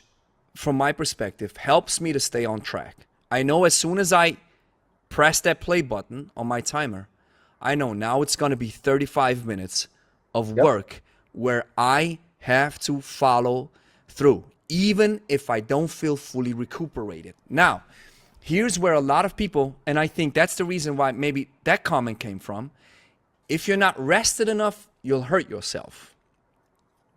All right? And while rest is okay, I still think, but if I want to challenge myself, I got to bring my body to a point of its limitation where I'm not completely in the red zone, but I'm somewhere playing along those lines because I want adaptation, right? Yep. And this is also where Pavel Tsatsouline, for example, comes into play, where he says, no. We're not going into the red zone, not ever. We just go up, and then boom, we go down hard, and then we go back up, right? One of the tenets of anti-glycolytic training, which by the way doesn't really exist from a physiological perspective, where I had a conversation with somebody, and some people get really mad when I say this, but this is not about me. I just want to find the truth, right? If somebody says something very outlandish, I'm like, all right, is that even possible? All right, a doc says who specialized in the field in biochemistry says no. As soon as you move a little bit more, and I think I remember what he said. He said we worked with somebody who wasn't able to engage into glycolysis, and so we said this person, after doing 2 reps with a curl or 3 reps, was completely exhausted, completely. This person had to rest like 90 seconds to get back up. That's what happens if you don't have glycolysis. So if I hear this, I'm like, all right, so glycolysis is not the enemy. No, it is not. We need it. But I get where Pavel comes from with the Where, in the beginning of CrossFit, where it's like, all right, I'm gonna kill myself. So where do you think is the kettlebell and your approach? Where are you? Are you somewhere in the middle? Do you think, yeah, I need to rest, or rest is not as important? Where do you consider your training approach? Yeah, I mean, rest obviously is. I mean, the less trained you are, the more you need to rest. The less efficient you are, the more you need to rest. If you're limited in your bell choices, like if you can't bell down, like I've got clients that have 116, 124, and 132. Like if 24 is too easy and you're doing swings or whatever, and you're using the 32. But you get to that point, like, yeah, you might have to rest more. You don't have the option. But in my situation with my gym, because I have bells I have pairs and every 2 kg jumps, I have set myself up to be as successful as I possibly can. And so rest is something that I'm going to watch as closely as I can, because as someone again that is aging and enjoys rest, yeah, I mean I will rest too long if you allow me to. If I have to wait until I'm quote unquote ready, I will convince myself by round 3 that I am not ready, when I am completely ready enough to do what I was required of me to do. And it's just one of those things where I know myself. I will. I know who I am. I know where my weaknesses are. I know I have to. Now, a much younger, inexperienced Levi wouldn't be able to say that. But I've put the time in, and I've learned how I will manipulate myself, how I'll lie to myself, how I'll get in all my feelings and my emotions. But if I have a timer, like you said, it's time to go. Like, I might have a hell of a time getting started because I know how hard it's going to be. But once it starts, okay, outside of an uncontrolled variable, of somebody walking in the gym, or the air not working, or this is what the plan is today, and I've written a plan that I will be successful with if I stick to it. Now, there's been times where I thought, okay, I'm feeling great today, I can go up 2 kgs, or there's been one of those things. Set 2, I went up, and set 3, you know what, Levi, you shouldn't have gone up, and so now it's time to scale back down. And so it's one of those things where, like, I had a great night of sleep, I'm feeling really good, and then I pushed it, but maybe I pushed it too much too soon, so it's time to step back. And the stepping back could be less weight, stepping back could be more rest. But again, because of my situation of being a business owner and having a certain amount of time to do my training, a lot of times it's dropping weight and keeping my rest short. I would rather, manipulate that, but it doesn't always have to be that way. It doesn't, depending on my schedule, depending on what, different things. And so, but what I did do is I took notes, and I recorded my workout, and I took a video, and I saved that video, and I linked it to my online training log. And so when I go back to repeat this, okay, here's what I did. How can I improve from that session? Maybe I don't have to bell down this time. Maybe I can maintain that rest period. Maybe I might get the exact same amount of volume overhead, but I did it in 1 minute less total workout because I didn't have to take that extra rest. Maybe it's because my air is working again. Maybe it's because nobody came in and bothered me. I don't care. I was able to do more work in less amount of time. Now, next time, I will know how can I adjust this to make this more efficient for me. Maybe I have to bell down. Maybe I have to bell down. I couldn't maintain I couldn't maintain 12 reps of 2 bell half snatch with 28s. I got too tired. But I dropped the 24s and I could do 15. So I'm doing more work overhead because I'm doing a faster pace in the same amount of time. And so again, I have to be able to make sure, but I can't do that if I'm not taking notes, if I'm not being intentional with my training, because if I'm just constantly picking up that single bell and I'm going to do 10 sets of 10 swings, or I'm going to do clean and press, then I got tired. So I set it down and I did fast and loose drills, and pretty soon that 30-second break turned into 45 seconds. And, I got distracted because I'm on social media trying to look at what that idiot Levi's doing. What a moron training this way. And then pretty soon I'm a minute and a half into it. I'm like, oh shit, there went my rest period. And so one of those things where, like, exactly. It's just Exactly. It's life. It's everybody goes through it. So. And keeping it as short as possible so you don't get distracted. Make sure you get everything covered in a very short amount of time. I actually love that too. It's like, all right, I got this 1 hour. Let's make the most out of it. Make sure I get warmed up pretty good. And once I hit that timer, and my warm up is now it's push-ups. I do some body weight mobility stuff. Then it's push-ups, it's pull-ups. And by the way, somebody I posted that workout and somebody commented, was like, "Are you crazy? This warm up is a workout." Yeah. And I'm like, yeah, for somebody probably yes. But for somebody else, probably not. Right? So always keep the relative perspective in mind. I didn't say for beginners. Yeah. Right? So, and I loved it. It's push-ups, it's squats, body weight squats, it's dips and pull-ups. And 5 rounds, 10 reps each, gives me a really good boost. My muscles feel ready. And then I pick up those spells and I know, all right, now I hit play. All right. Now the sun's getting dark. And I'll always, and I think that's one thing. When you get into the program and the habit, it's like when the timer goes down, it's like, and I have the timer where after 10 seconds, it's like, so it's like in the boxing, it's like, now it's time to pick them up, right? Yep. And that gives me that feeling of being I love that, very intentional. Yeah. I got the bells ready right there. I don't have to think. It's just this and that. And I felt like, and I love the fact that I was able to upgrade when I thought, wow, double 20s half snatch is tough. And now I'm double 24s half snatching. Yeah. Great, right? And that's solid. And well, think too, like think back to when you started. You said 15 years ago, and I believe you started bodybuilding like almost everybody. Typical gym, yeah. So like, what was your bodybuilding workout? An hour and a half? Yeah. You know, work, rest, everything. Now you're done in a half an hour.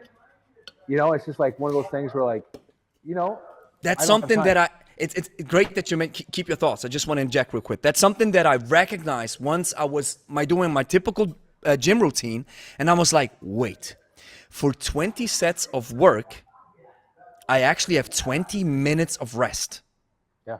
So I am here for 45 minutes, and I only do 20 sets of this, and I don't. Of course, I feel it's tiring, right? If you do bodybuilding stuff, but I like what you said. Kettlebell's like wrestling, or it's like you're having a fight with it. Yeah. It's a different approach. Yeah. Much more condensed. Yeah. Right. And again, bodybuilding's not wrong. I mean, if those are your goals, fantastic. Totally fine. Pursue your goals. Mm-hmm. But if you're talking about, you know, just time invested and results and things like that, I mean, I would argue that how you look right now is better than most amateur bodybuilders that are never going to step on stage. You know, they're constantly bulking and cutting and tracking all their macros and all this other kind of stuff. And they're spending hours in the gym to get results that are less than what you've got, because you figured out over years and years and years how you need to eat, how you need to recover, and how you need to find that stimulus to get the results that you're getting. And again, that I don't mean that to make fun of the people that are, but if you're pursuing a discipline to get a specific result and you're nowhere close to that result because you're just continuing to get on that hamster wheel, I mean, it's not your fault, you know, Gregory, that you've got your system figured out and you're applying it and you're living it. I mean, don't be mad at you. You're not cheating just because you've done it better than somebody else. You know, it's just you know what you need and you apply it. And like you said, you're intentional with what you're doing. And that would be silly for you to do anything else just because somebody else said, no, you can't do it that way. That's not efficient. Or that don't tell me what's efficient when you're not doing it. Don't tell me that I can't do what I'm doing when I'm doing it. Don't gaslight me. You know, it's just like, I'm not going to have that conversation with you online. I'm not going to argue with some stranger online telling me that that I'm on HRT or TRT because I'm doing something that Pavel said wouldn't work. Okay. Mm-hmm. All right. You know, awesome. Pavel's a great businessman. I would love to have his success business wise. I'm working on it, and I'll get there where I'll land where I get. I'll get where I land, whatever. But I'm gonna, in the meantime, I'm gonna continue to do what I know works for me, and you can keep up if you can, or you can surpass me. or you can keep not doing what I'm doing and stay where you're at. I don't care. I don't care. Yes, but I think from that perspective, it's always when people look at what you do, or and what I do now, because I'm so heavily influenced by what you do, is oftentimes I get comments like this, and it's not that I really care. I read the comments because I care about the community that I've built. So I care about what these people say, because some of them sometimes have really good stuff to say.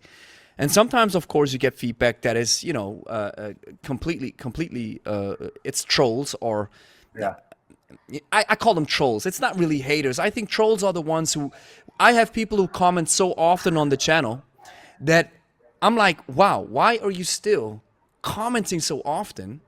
That tells me you're watching all of my stuff. yeah, But you seem to disagree with everything that I post. So if I disagree with, I don't join the Strong First forum to tell everybody that I don't think their methodology is that smart. right, exactly. I was recently, I was Googling my name, and then I saw they were saying some stuff on the Strong First forum. So I checked it out, and they were having a big discussion about Axe, about Pavel's new program. Right. And Axe is this idea. I think we do a couple of snatch, and then we drop, and then we rest, and it's fast and loose drills, and the typical I think he calls them stop signs, where if your technique just falters a little bit, you completely stop and everything, right? All is perfection and blah, blah, blah, blah. And so you had this huge discussion, and I was like, hey, cool, right? If these people enjoy nerding it out on a particular training program, I think that's cool. I think that's awesome. I think these people love the kettlebell. Some of them get great results. That's totally fine. I'm that guy who does not limit myself to doing only one exercise in a workout. Sure. Right? Unless it's the clean and jerk or the long cycle, right? But that's two Right, exercises. right. if we're technically correct, right? Right. But just because I see it differently, and because you have a different approach, which heavily influenced me, I have a different approach which might have influenced somebody from the typical Strong First world, where they were like, well, I think that makes sense. Let me go down that rabbit hole. That's fine. The only issue that I sometimes have is when people come up and they act. And I think Dennis told me once, that's the first podcast that I had was Dennis Vazilev. That was great. And he said, people react to what they have been exposed first. Yeah. Right? So if they see, just like you mentioned in the beginning, so if they have been taught simple and sinister is the way to go, and you got to do it timed, you got to watch the stop signs, you got to do the fast and loose stuff, you got to do everything blah, blah, blah, blah, that the guru says, and you're having results, awesome. Now you see this behemoth over there doing something completely different, never done a Turkish get-up ever again in his life, and has mass and is incredibly strong. There's two reactions, right? Just like you mentioned Camp A and Camp B. You have reaction A is, this guy is doing it not like my mentor, guru, coach, or whatever, or like the science guy said it, like Dr. X and YZ said it, who's the hypertrophy king, and he's building muscle, so he's on drugs. Or whatever it is. And then you have the other person who says, well, I think there's more to the world of kettlebells than just what I've heard from Gregory. Or just what I've heard from Levi, or from Pavel, or whatever it is. And I think this is the important part. Where I see myself is I'm just trying to gather information. Then, of course, I'm dispersing that information on my content. And all the while I'm learning. Right? And then we get feedback A and B. And so depending on how I feel that day, sometimes I don't react, sometimes I do react. But in most cases, I just see, all right, you've been exposed to something that you haven't heard or seen before. Doesn't make it invalid. Right. No, and that's a great point, because when like I said, when I started, I was all about, I was 100% hardstyle, and I drank all the Kool-Aid. Everything that I was doing was, buy the hardstyle book. And then, I'm very grateful that I came across that competition at the Arnold. When, that would have been March of, 6 years ago. And I'm so grateful that it blew my mind, because I'm like, not that I was like, oh, this is wrong. Why am I watching this? Like, wait a second. Why why are these people that are much smaller than me moving weights that are much heavier than I train with? And it's just I just knew right then and there that I don't want to say I was lied to, but boy, the truth was kept from me, you know. But didn't you, just as a question, because I wasn't raised in the RKC or Strong First universe, wasn't there you get the teachings, you get the education, and I get it. We have one philosophy. We don't want to draw in from everybody. We have that one way that we go. But listen, this is what we do. But listen, there's this other world too that is vast and expensive. It's just different than the way we do it. But you might want to check it out. I wish that would have been, taught. There was in my experiences, especially online, when I looked up to people that were, names in the industry, that wasn't my experience. Maybe that's the experience now. That wasn't my experience. I did have, like I said, I had mentioned in the first talk we had that Mark Rifkin was always supportive of me from the Hardstyle background. But there was a lot of people that I looked up to that I thought were pretty special. That not that they're bad people, but they're sold. They're completely sold on that one style. And I said, I don't want to say that I was lied to, but I certainly had the truth. Shame on me for not looking. I'm an adult. I can find the research that I can research just as well as anybody else can. But I believed what I was told and was all in on it. And I guess I'm just grateful that when I was exposed to the dark side, we'll call it, I was able to not disregard it, but okay, maybe there's some stuff here that I can learn. And then once I got into it myself and set my ego aside and had to restart with 16s and 20s because everything 24s were damn near impossible. Wow, okay, there's some stuff out. There's levels to this, and getting to and training towards and finally hitting Master of Sport and Long Cycle, which was in my opinion a lifetime achievement award. And again, that's just scratching the surface to what guys my size are doing and guys smaller than me are doing. But that was now I'm learning and enjoying this process of 2 bells overhead. And that's just finding training for a long cycle for 10 minutes was amazing because it's not something I ever thought was possible for me to do. But now that I did that and I'm grateful for that experience, what else is out there for me? What else can I learn from? How else can I change? I want to be the best version of Levi. Training for 10 minutes sucks. It's terrible. It's like the most painful thing on the planet. I hated it. I loved it, but I hated it. We had this, me and Long Cycle for 10 minutes had this weird relationship, or Half Snatch for 10 minutes had this weird relationship, where I was super grateful for the experience and I mean the person that it turned me into, the athlete it turned me into, the coach it turned me into. I'm forever grateful for learning how to do 2 bells for 10 minutes, but right now, at this point in time in my life, I'm loving 2 bells overhead. I'm loving going heavy. I'm heavier. I'm loving the results that I'm getting. And I'm going to continue to, again, I want to reach more people. There's very few people out there that wake up and say, you know what I want to do? Train for 10 minutes, 2 bells. I mean, it takes a special person to want to do that. And most people don't want to do that. And I get it because there's a lot of times I didn't want to do that. So how am I going to meet the needs of those people that don't want to do that? Maybe they want to learn to use sport techniques and sport methods and sport programming and all that kind of stuff. How can I reach that client that wants to do that, but wants to look more like focus more on aesthetics or focus more on and not do the 10 minutes or maybe I want to do 2 days a week, 2 bells, 1 day a week, 1 bell, or vice versa, and just really, how can I be the best marketable person to how can I stand out against my competition online? But I'm going to do that through guinea pigging myself. And I'm going to see how am I going to respond to the different kind of stimulus, different kind of loads, the different kind of durations and all that kind of stuff. And that's the amazing thing about training is that I don't have to, I don't have to do things the way that everybody else does them. I don't want to do things the way everybody else does them. And does that mean I'm ever going to? No, I'm never going to be at Dennis's level. I would love to be. I'm never going to. I don't have it mentally or physically to do that. That guy is amazing.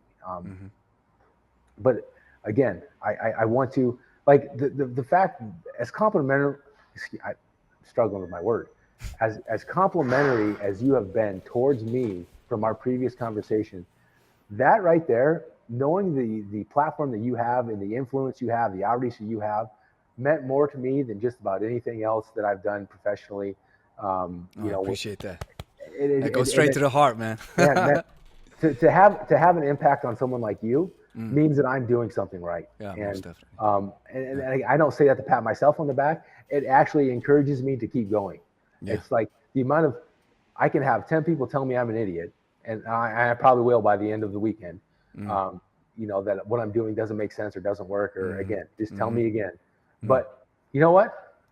Gregory, he likes it. Yeah. And that guy's freaking awesome.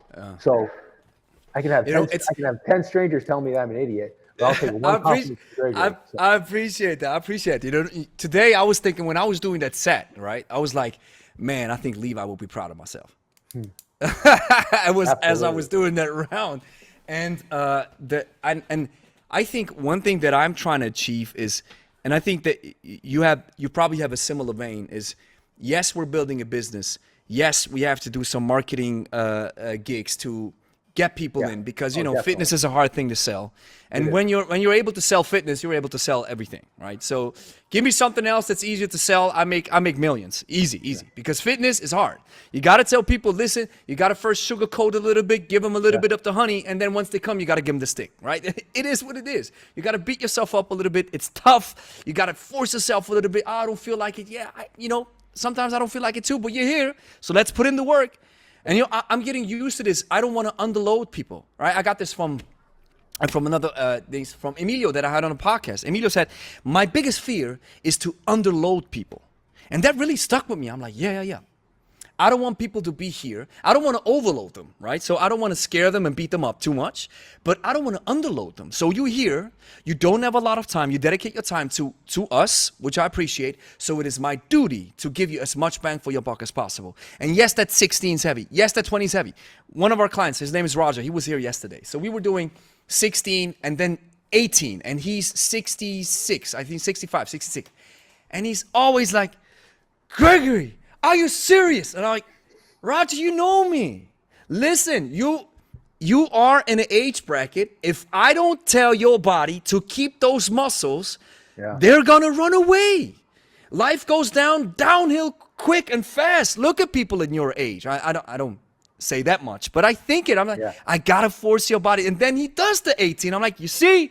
And he's dropping. He was like, he's coughing and breathing. He's like, yeah, but it's crazy. Yeah, but you gotta do it, right? And so I think there's levels to this. I want to build an audience. I want to build my community. I want to build my clients, but I also want to be respected by people who are in the trenches. Yeah. And these are people like you, people like Michael Son. When Valery Fedorenko told me, well, Gregory, I think your technique looks good. I was like, oh. Yeah. Thanks a lot. I appreciate that, right? Yeah. So I grew a couple of centimeters after he told me this, right? Even though my technique back there probably still sucks. So he was like, I got to say something friendly to this Westerner who invited me on the podcast, even though he lives in the US, right? Right. But that was great. Even Dennis Vasilev was very welcoming, he was very encouraging, very empowering, which I took with me and I ran with it. When people, the lift doesn't look that good, who cares? It's fine. It's fine. It's good. You don't do any mistakes that break the form or that'll get you hurt. You follow the fundamentals. But yes, you need some more reps, just like I need more reps, right? And so this is where I come from. But at the end of the day, what you're doing, Levi, is you're offering a perspective on kettlebells and building muscle that isn't that popular or isn't as widespread. And I remember a commenter, he always commented on the YouTube channel. He said, yeah, but Gregory, you can build good muscle with kettlebells. And I always said, yes, you can, but it's rather strength endurance tool. And he always said, yeah, but the load and the volume. And I kind of like negated it. But after your conversation, and I think that dude commented back. He was like, "Oh, Gregory finally recognizes it." I'm like, yeah. I'm in it now. So I'm always open to change my perspective once I hear somebody with very convincing arguments, plus who also brings the heat. I mean, look at you, right? And this is inspiring, and I feel the effects. I totally feel them, and I appreciate them. So I think I'm glad you didn't turn into Ross Point too. What you're offering, right? You're offering something very unique with the sport lifts, actually using heavy weights with these burst sets, and that even got the sport guys confused, right? We're not like, we're not supposed to do this. So what you're doing definitely works. I thank you. Thank you. You're welcome. So one thing that I also want to touch on is eccentrics. So I wrote this down. Science says if we want to build muscle, the yielding phase or the eccentric phase is the most important one, right? That's why they tell curl 1 second up, 2 seconds down, because the eccentric part or the yielding phase is the most important one. This flies out the window with kettlebells. And it also flies out the window with the weightlifters. Weightlifters look crazy. The Lu Xiaoyans and all these guys, my God, they look so amazing. So what is it that, in our case, the yielding phase is missing unless you're doing a heavy front squat? But what is it? I go back to the volume, the sheer amount of volume that we're doing.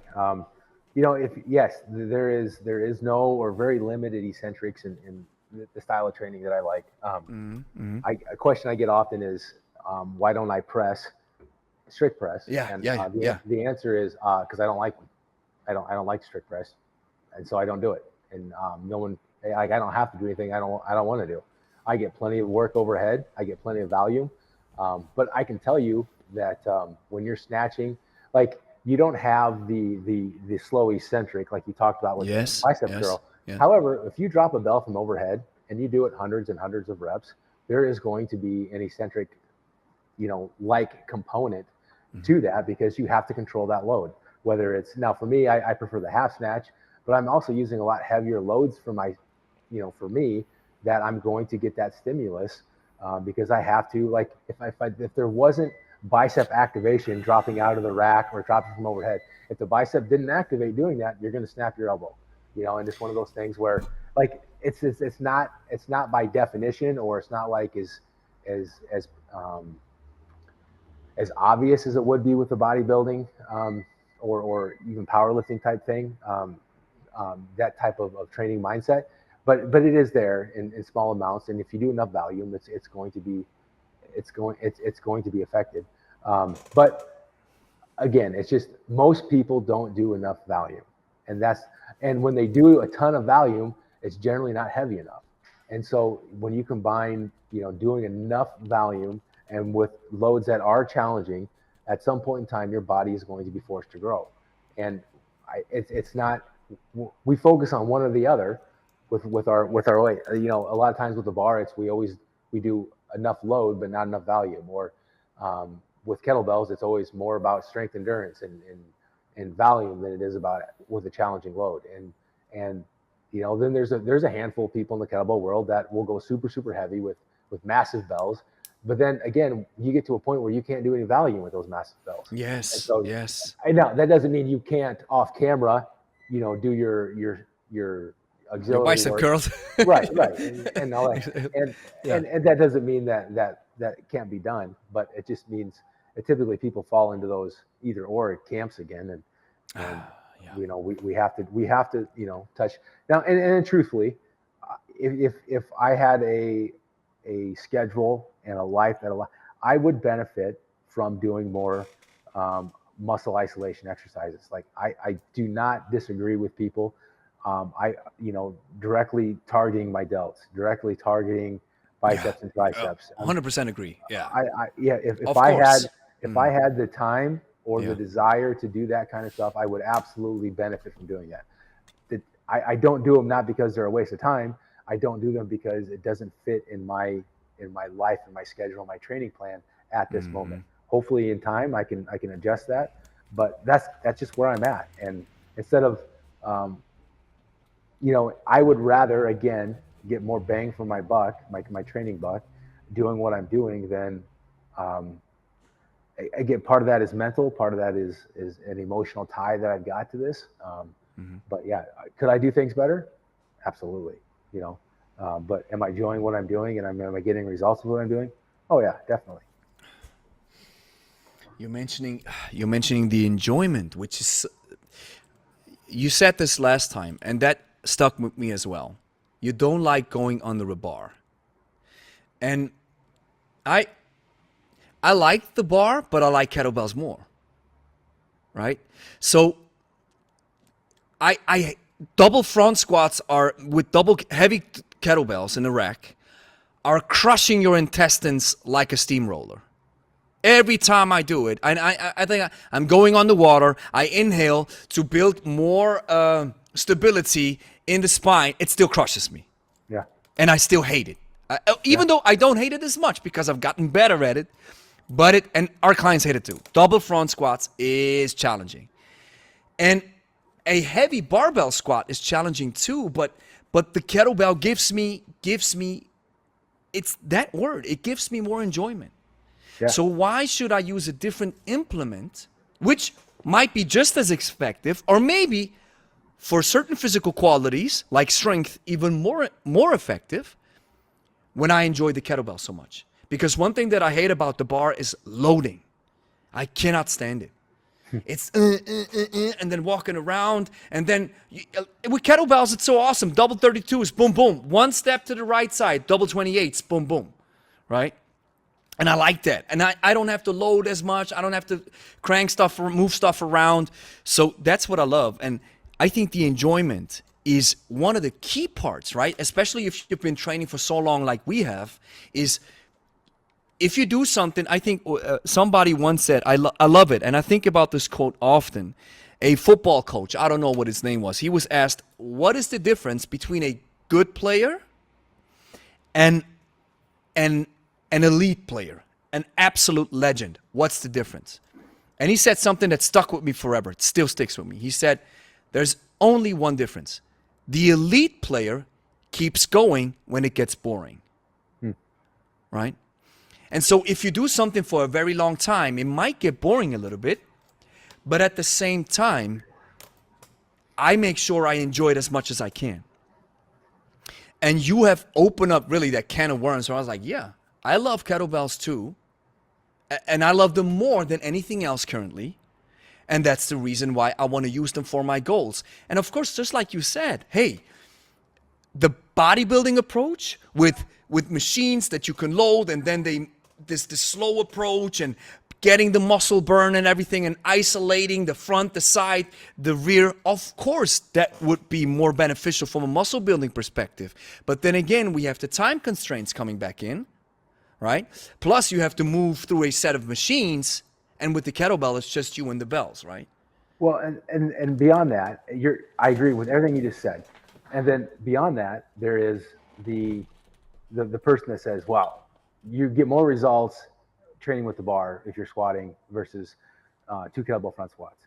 And my response is, yeah, if I want to do it. Like, the bar is more effective for squatting if I do it, but I'm not going to do it. So the kettlebell is still the most effective tool for me for building my legs, because I'm going to do it, because I like it, because I'm going to use it. So is it the most overall beneficial, efficient tool for building strength is the bar? Okay, but I'm not going to use it. So the most beneficial strength building tool that I have is kettlebells, because I'm going to use them. So what's more efficient for me is what I'm going to use. And the bar may be better at certain aspects, but again, they're not better for the aspects where my goals are. And just because we don't have the same goals, or maybe we have the same goals, but we want to use different tools to get there. Yes. I mean, that's fine. Like, we can exist in the same world. Like, we can be in the same space. And I don't have, the amount of people, so I have a commercial gym. I like to think of myself as a high level trainer with kettlebells, and there's far more bodybuilders in my gym than there are kettlebell users. And you know what? They're welcome here. And I don't have to, like, if somebody wants to ask, well, how can I use a kettlebell to fit my goals as a bodybuilder? Okay, I don't know a lot about bodybuilding, but I can help you with what I know about kettlebells, and you can take what is effective and don't use what isn't. But the same thing is like I could tell a power lifter, like, hey man, heavy swings are going to take your deadlift to the next level. Yeah, Levi, but I'm not going to do them. Okay, well then, yeah, awesome. Yeah, that's it. Then keep doing what you're doing, and Godspeed to you. It's awesome. But it's just like I just never had that desire to like tell somebody they're doing something wrong when they're being successful. Like, of course. Yeah, it's just weird. It's just weird. It's weird, especially people who are way more successful than you are, and you're like, yeah, but I do it, and my clients blah. Like, yeah, but who are you? Yeah. No disrespect, bro, but somebody recently, he was like, hey, this guy mentioned you. And it was funny. He sent me a video of somebody who mentioned my name and Levi stock in the live stream, and he said, "Oh yeah, I like Gregory. He's cool. Him and his little workouts." And I could have taken it the wrong way, like, little workouts? Yeah. You serious, bro? Yeah. But I'm like, hey, that's cool. I appreciate that. I appreciate the love. So I checked out his stuff, and I was like, well, I never heard of this guy. And the other guy was like, yeah, but I thought, everybody in the kettlebell sphere. I'm like, well, guess I didn't know this guy. But, that doesn't mean anything, right? Who am I?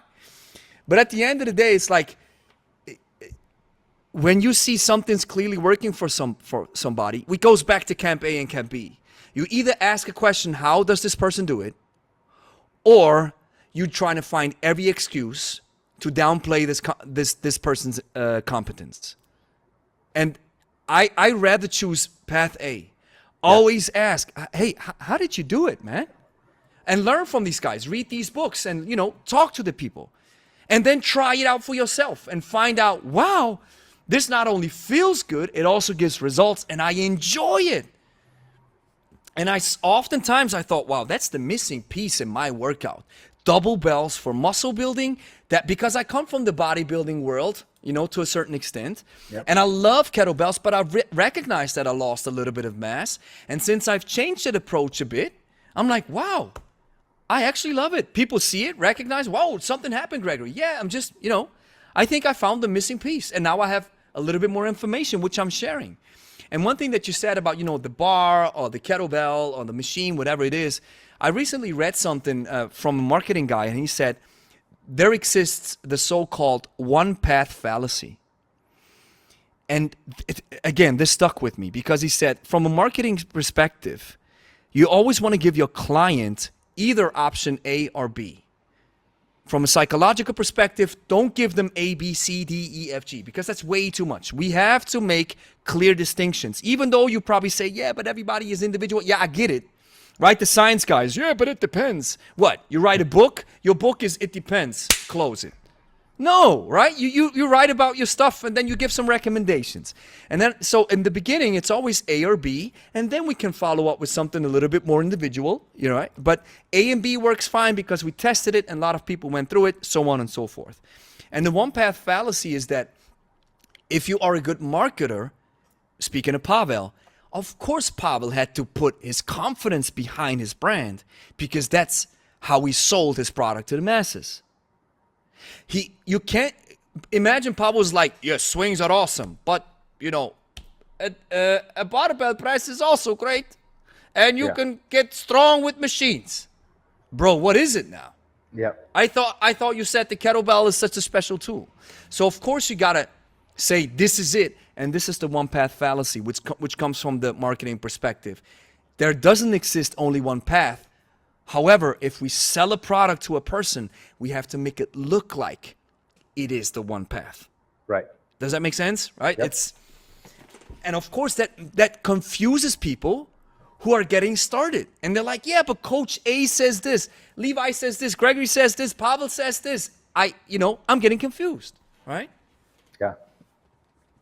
No, yeah, from a business standpoint, no, I totally, it totally makes sense.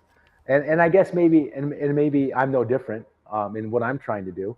But again, it's right now it's um, you know, not agreeable to the masses because it's different than what the masses, in the beginning it was just hardstyle. And then in the West, it was just hardstyle. And now the sport's kind of like being more accepted. And then, but like now it's not either thing. It's its own thing. And it's not even a quote unquote hybrid style of training. It's just, no, it's taking sport techniques and applying it to, muscle building, what's worked forever. And, and that's kind of the, again, you don't know what you don't know, right? Or what you haven't experienced. And that's kind of the other comment that I get quite a bit is, okay, that's cool. You do this, but what do you do what do you do that you don't show?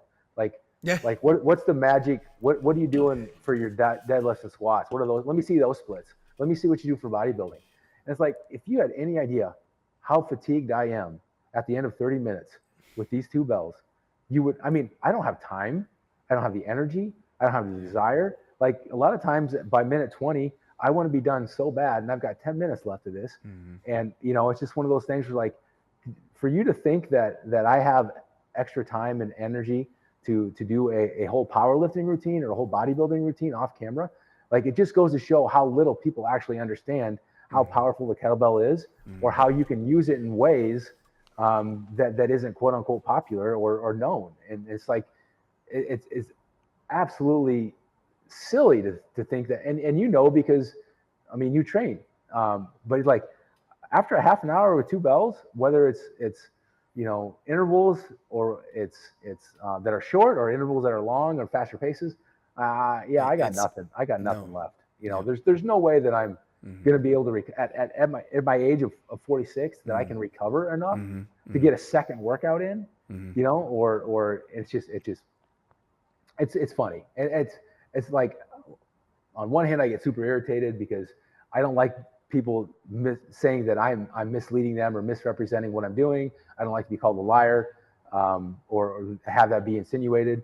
But at the same time, it's just like, the other hand is funny. It's like, man, you really don't know. And I shouldn't be upset at you for not knowing. I shouldn't be upset at you for asking a question. I shouldn't be, but it's the same questions that I get over and over and over and over. Hey, what are you doing? And they get to you. They get to you. And it's just one of those things.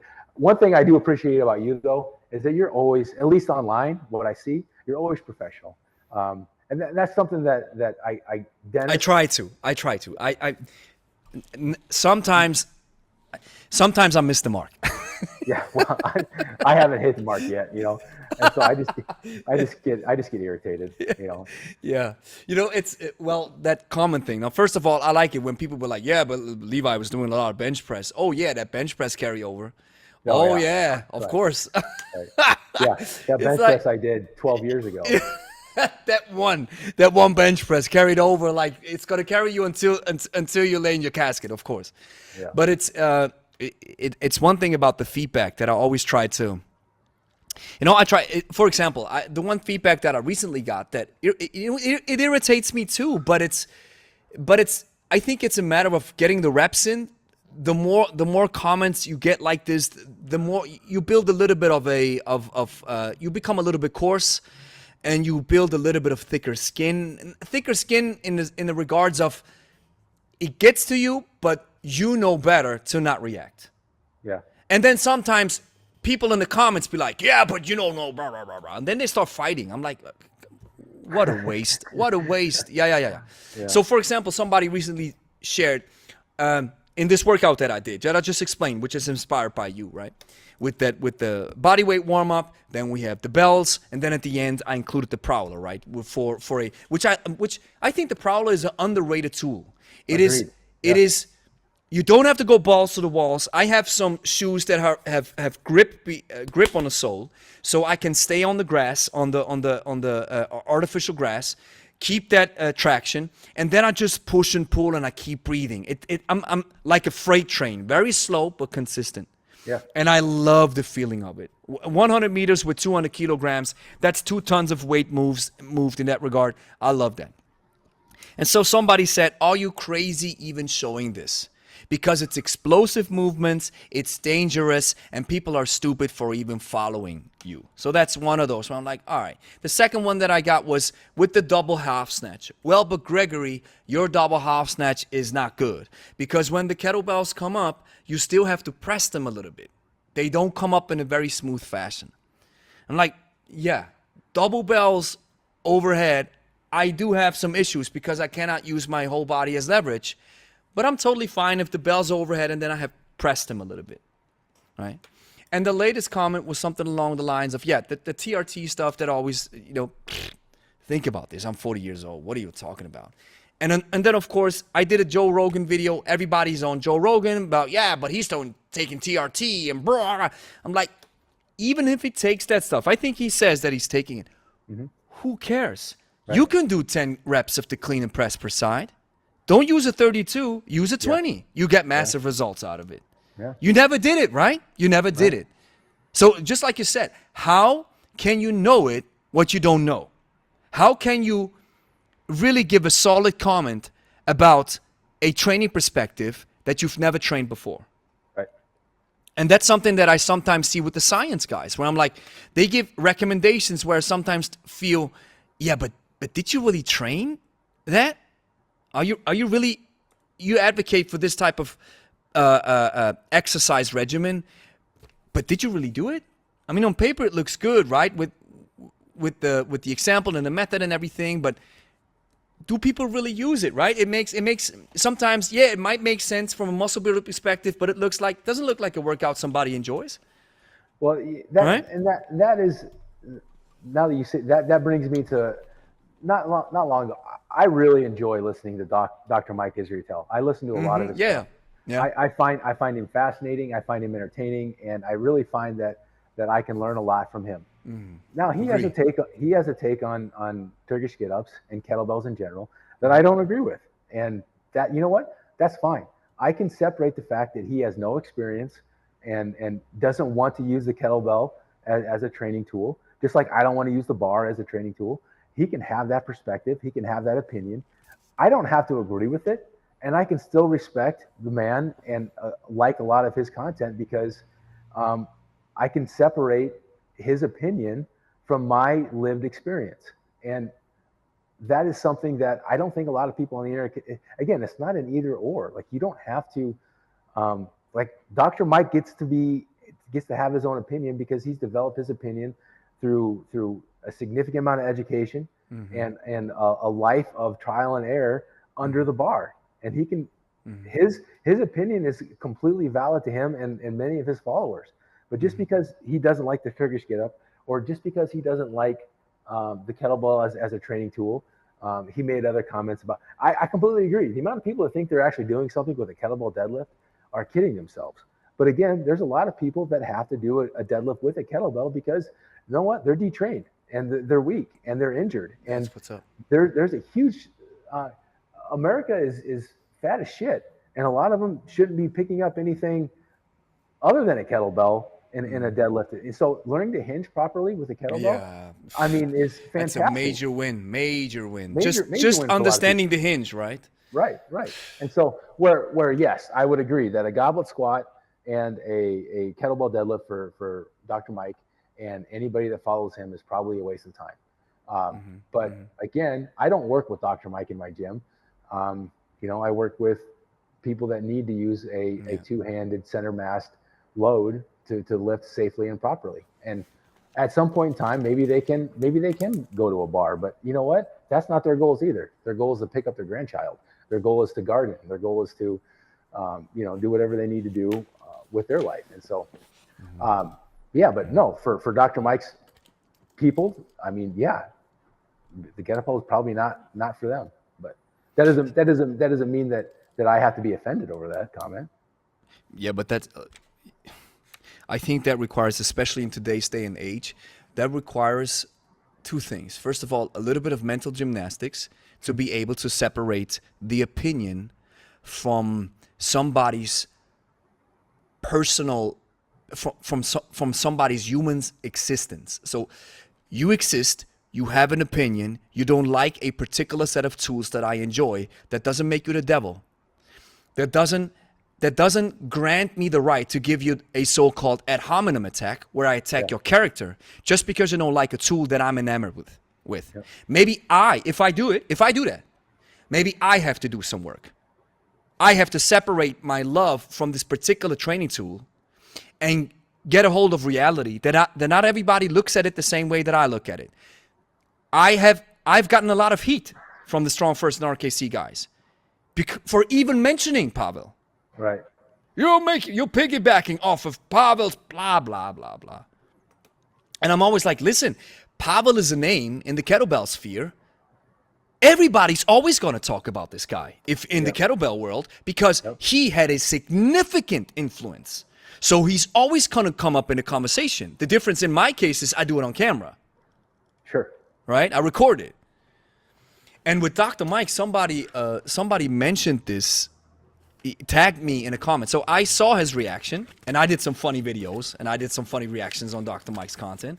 And somebody then tagged me in a similar piece of content from Dr. Mike where he criticizes the getup. And I said, well, on that front, I actually agree with Dr. Mike. I don't think that the Turkish getup gives you any type of additional benefits that a squat, even a bench, a deadlift, or a farmer's carry, heavily underrated, suitcase especially, doesn't give you. I 100% agree with this assertion. And like you said, this guy is a very educated man. So based upon his experience, his expertise, and his education, I'm supposed to listen. I think this is something that some fundamentals that we have to get a hold of is if you have somebody who's very well educated and who knows his stuff, even if he or she delves into a area of expertise that they're not really fond of or they don't have a lot of experience with, I still listen because they have earned the right to be listened to, right? Yeah. And so with his assertion on a Turkish getup, I agree. With the rest of his assertion, I don't agree. Another very well-known coach, his name is Wolfgang Unselt. He is the coach from IPSI. It's a German strength camp, and similar to Starting Strength. Okay. And Wolfgang Unselt I think he trained athletes and really heavyweight athletes in a sense that was winning gold medals and stuff. So this guy has earned his keep. And when Wolfgang says something, of course I listen. Of course, this guy's I can consider him also a legend in that sphere. And so somebody sent me a video of his take on the kettlebell. And then he said, well, for maximum strength, I don't consider it the perfect tool. I agree. Then he said, and of course, taking aside the fact that somebody is really doing it, I think that's a good assertion of you to say, yeah, but how about I get maximum strength with something that I actually do, right? Yeah. Instead of something that I'm not doing because I don't enjoy it. But putting that to the side, we can safely say weightlifters are the strongest people in the world. Yes, right? We know that. We know that. Yep. Right. So then he said, and he gave another couple of comments that I can't remember that I agreed on, and then one comment that I don't agree on. He said, well, with the press overhead, I don't think the spine really likes it if you unilaterally load it, and then, this happens. And I completely disagree. Sure. No, I don't see it that way. If you press it properly and you lock the shoulder and you give the shoulder some good baseline to work with, plus, of course, you have earned the right to press the 32 kg overhead, your spine totally fine because you're not bending it, right? You don't do this type of stuff. And even with a windmill, you have to move your body correctly to engage into a solid windmill. Yep. So that's my area of expertise where I see it differently. But that doesn't mean that Wolfgang is a stupid coach or that I'm like, because people were like, how come he, they were offended. How come he attacks the kettlebell? Bro, he's not attacking it. He gives a very well-educated opinion on a tool. Yeah. And if I would have been in the crowd, I would have listened. I probably wouldn't have said anything. I was just listening. If you're part of the crowd, part of a seminar, I wouldn't jumped up and like, hey, listen, I'm the expert. What you're saying is crap. No, I would have listened, right?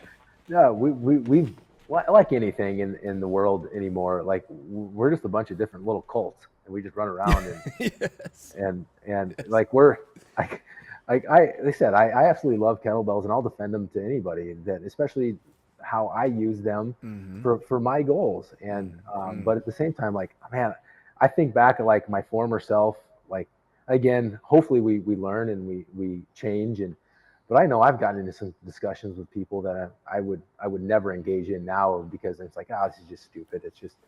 It's one of those things. But then again, then there's times where I'm like, you know what? Nope, I'm going all in. I will fight you to the death on this comment, and I will ruin a weekend that I have arguing with people. And so I said I make fun of them, and then I'm guilty of it. So you know, my wife gets a little bit irritated with me if I get on a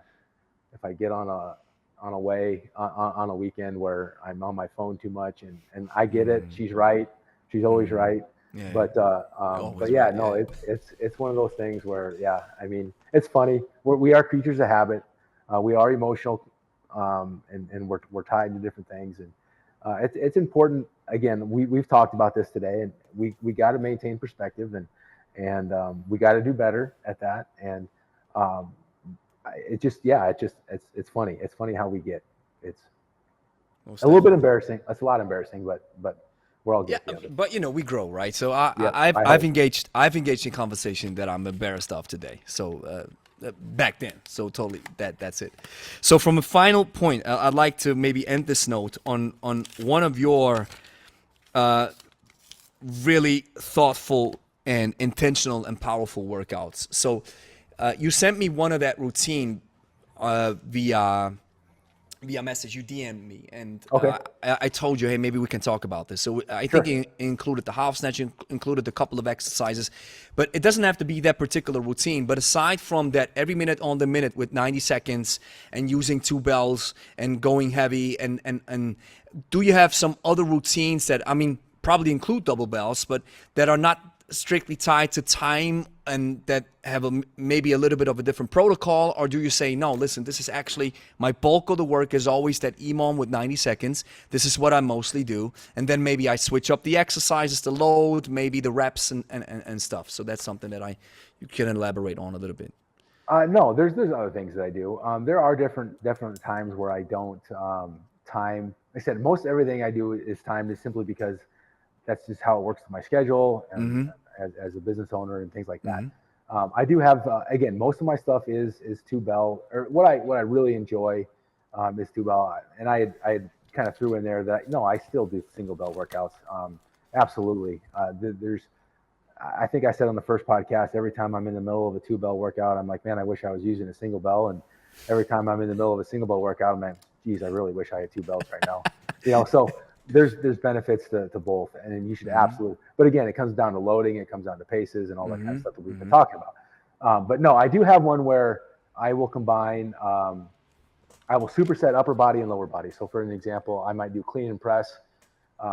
Whether it's a strict press or a seesaw press, but I'll re-clean every time. And then I'll go right into rack lunges, and then I'll recover.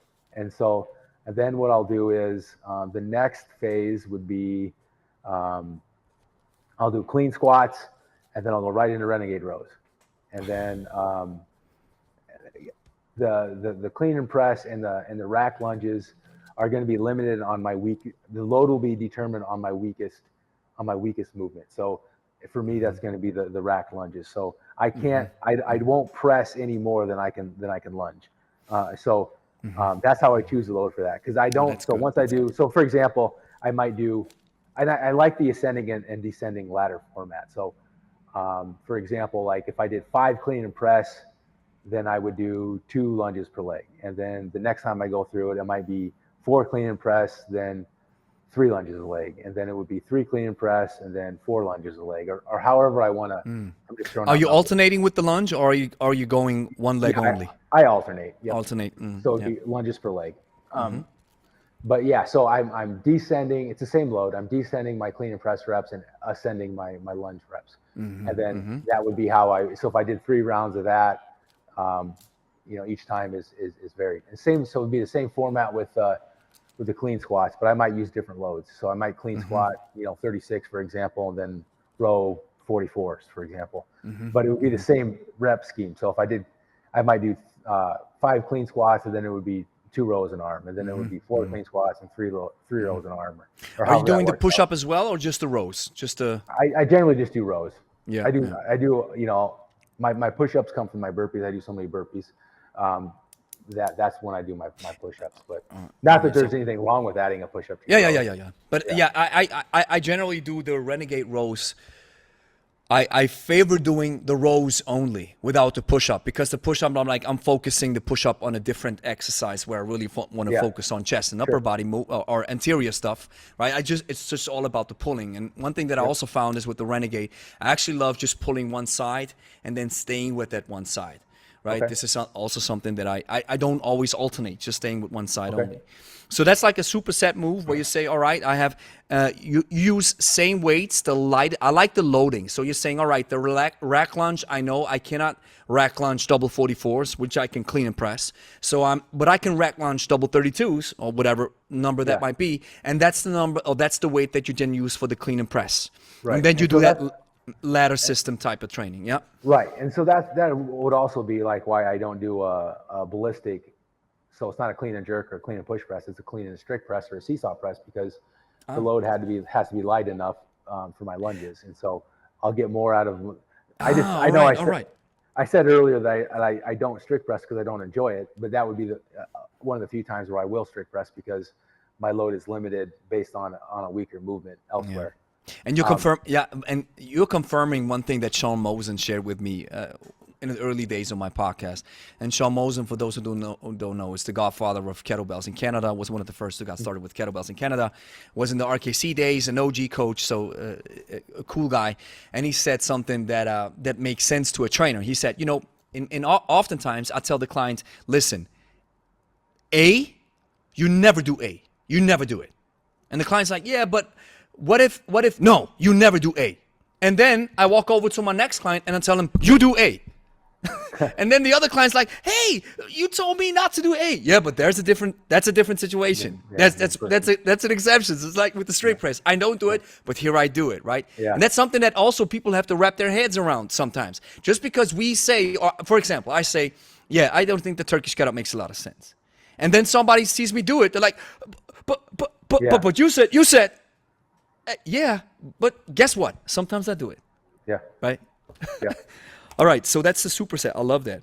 And so it's just you straight press it. Yeah, it's just an upper body superset with a lower body, and then you recover. And then it's a different lower body with a different upper body, then you recover. And then I will, in between those rounds, I'll do farmer carries. So I've got a lap in my gym. So that's how I split it up, is then I'll do like a real heavy farmer carry. And then I will go back. So it would be like I would do the 5 and the 3.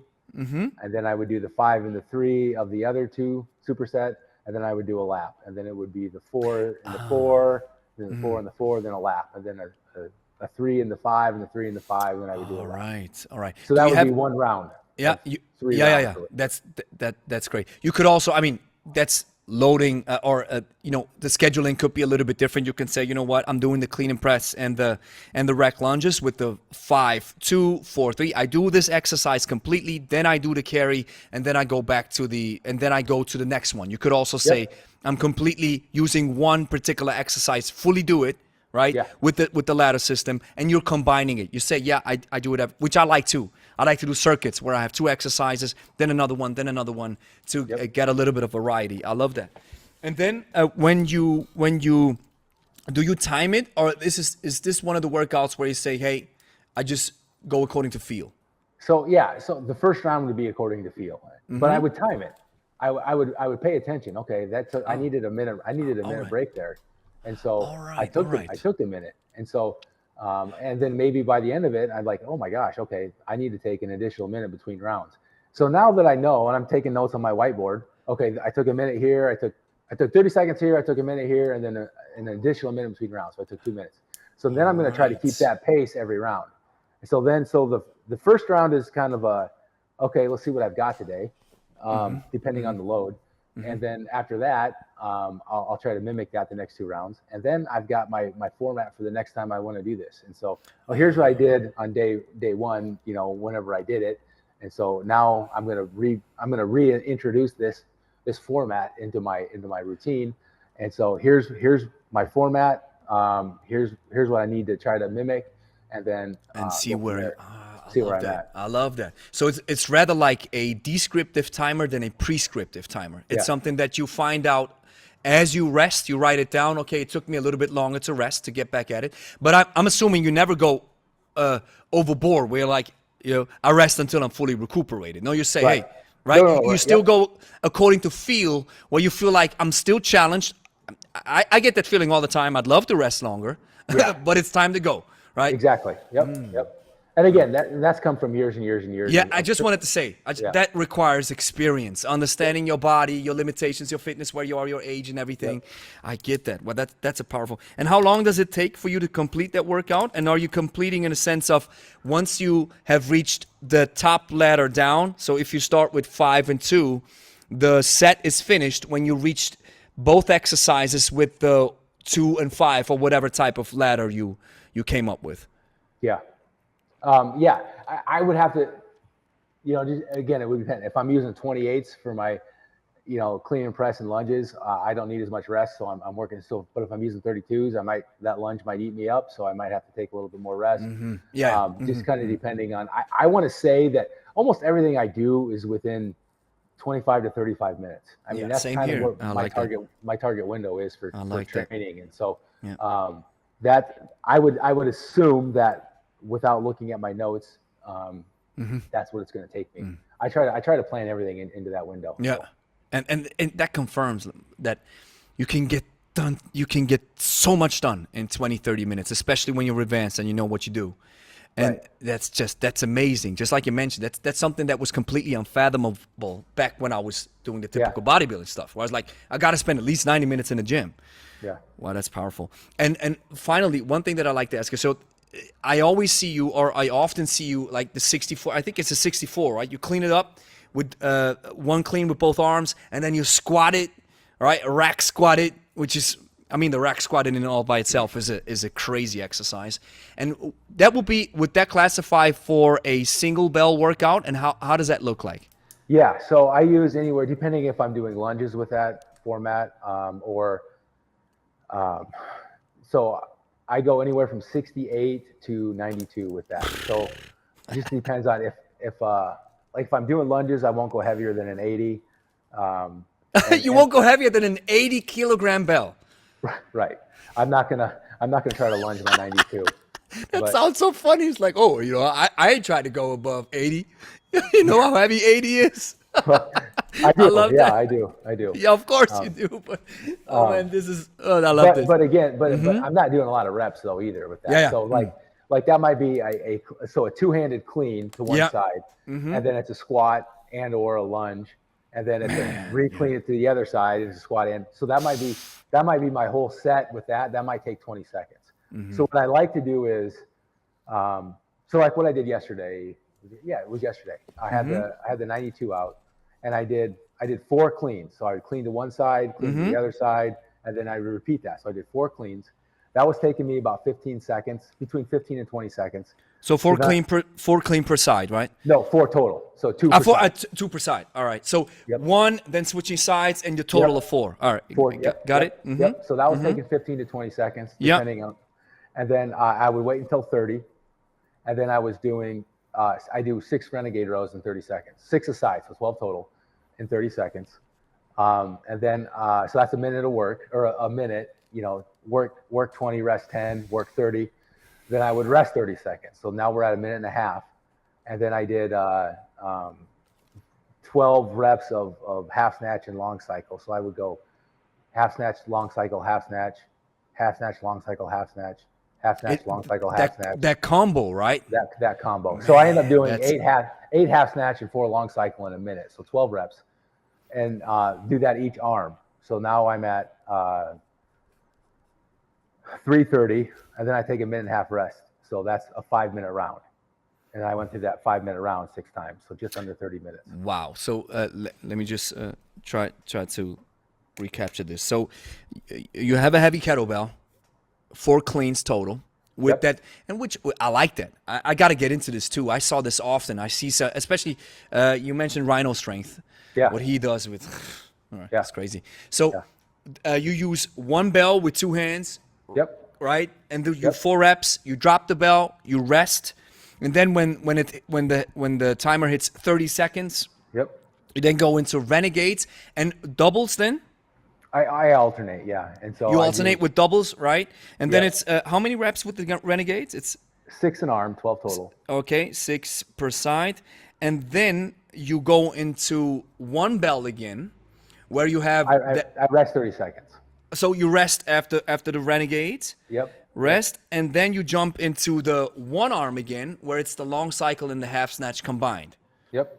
and you do 6 reps per side, which equals 12, 12 total. 12 no, 12 total per side. 12, so 20, 24 in total, huh? Yep. Yep. Oh, 12 in a minute and then switch sides, 12 in a minute. And that So equals about 5 minutes approximately. well, that'll be 3.5 minutes, and then I take a minute and a half break. And then with the rest, of course, yeah, yeah, which then it's great. 5 minutes. And this is the 4 clean, the 6 renegades per side, which is 12 total, and the 24 long cycle half snatch per side, it's 12, equals 3.5 minutes of work. Then you add rest, that's 5 minutes, and you do a couple of rounds. I did 6 rounds. 6 rounds, all right. So my half hour window there. I love that. And you know, it's always the most bang for your buck exercises. Just in different Yeah, just different formats. different formats, different variety, but it's always the one that hit the most, right? Yep. Yep. Why should we waste time? Yeah. And that 1 minute per arm. So when I did half snatch, long cycle half snatch, for 12 total reps, that could be anything. It could be just half snatch. It could be just long cycle. It could be just jerks. It could be whatever you want it to be. It could be just cleans. It just doesn't. It's but again, for me that I want to, I choose a load. So 12 total reps isn't a crazy pace in a minute, especially when 8 of the reps are half snatch. But I choose a load that's going to challenge my grip. It's going to challenge my overhead position. It's going to challenge my my breathing. But it's going to allow me to recover in a minute and a half to go back and pick up the 92 again for 4 reps. Yeah. And so I can't. Could I go heavier on my single arm stuff for those minutes? Yes. Would that affect the rest of my workout? Probably yes. Yes. And so yes. if that, I have to keep all that into account. Yeah. So that'd be one of those things where like, oh, I had a really good set, and so I jump up and wait. Oh my gosh, that changed everything. So I have to go back down. And it's fascinating how quickly I completely understand where you come from. Where one little tweak, we're like, oh, let me go ahead and go grab instead of the 20s, it's 24s now, and you feel so taxed. It's like, what?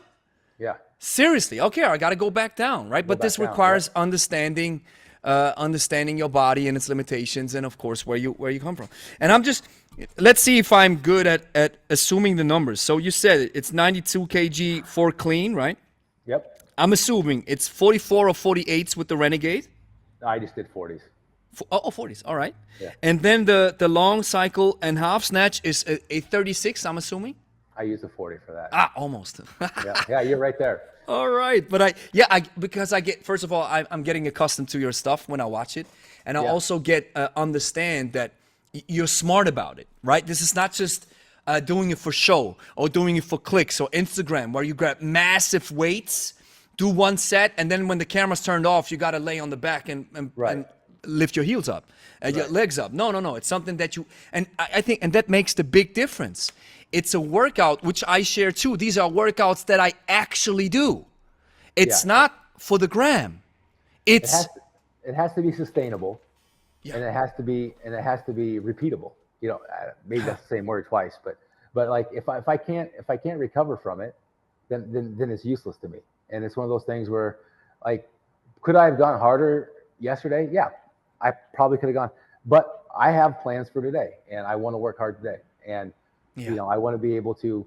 So today's a 2-bell workout, and I would rather focus on having a really good 2-bell workout than killing myself with a single bell workout. That may not be somebody else's goals. Maybe you would rather do it the other way around. And that's totally of course, fine. of course. But that's how but every day can't be. I mean, you can't be a hero every day. You have to pick and choose when to go. And today I've got plans, and today I might get into my warm up. You know what? I pushed it too hard yesterday, and now today sucks. Or it could have been, no, I slept great finally, and I had a good night, and so I am able to push hard today. But I don't know that until I get into it. And but I'll take my notes regardless, and I'll say this is what I did, and maybe no, I did it as intended, or I would put a note, not RX today, because of X, Y, and Z, or what I think X, Y, and Z is, and but that way I know that the next time I want to repeat this, and so much of what I do, and anybody that watches my stuff, it's same but different. I do the same thing over and over and over, but it's just a little bit different. Same but different, over and over and over and over and over, just a little bit different. And that's what people have to wrap their heads around. It's because when you watch social media and a lot of the content online, you have, hey, here's this great kettlebell workout with 39 exercises. I hate flows. Yeah, right.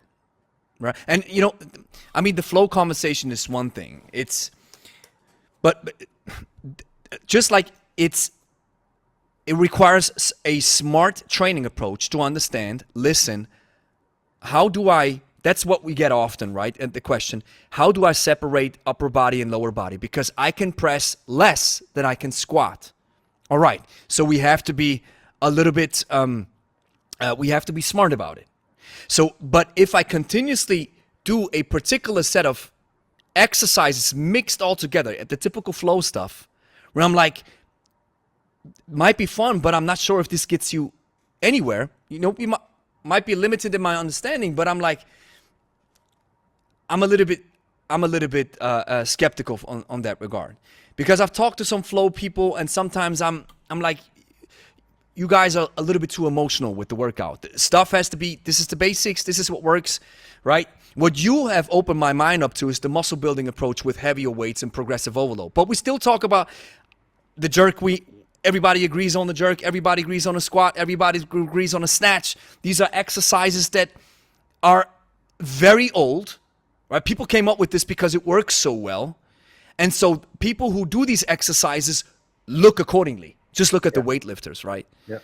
So this is where I come from. But this, your approach is so interesting, and it makes so much fun to engage in it. That's why I'm asking all these questions, and I really want to try these workouts, which I feel like they just hit, they deliver, but you always keep the variety in a perspective where it still makes sense. Yeah. It's a clean, but now it's a one-arm clean with a very heavy bell. It's a clean, now it's two bells, right? And all that kind of good stuff.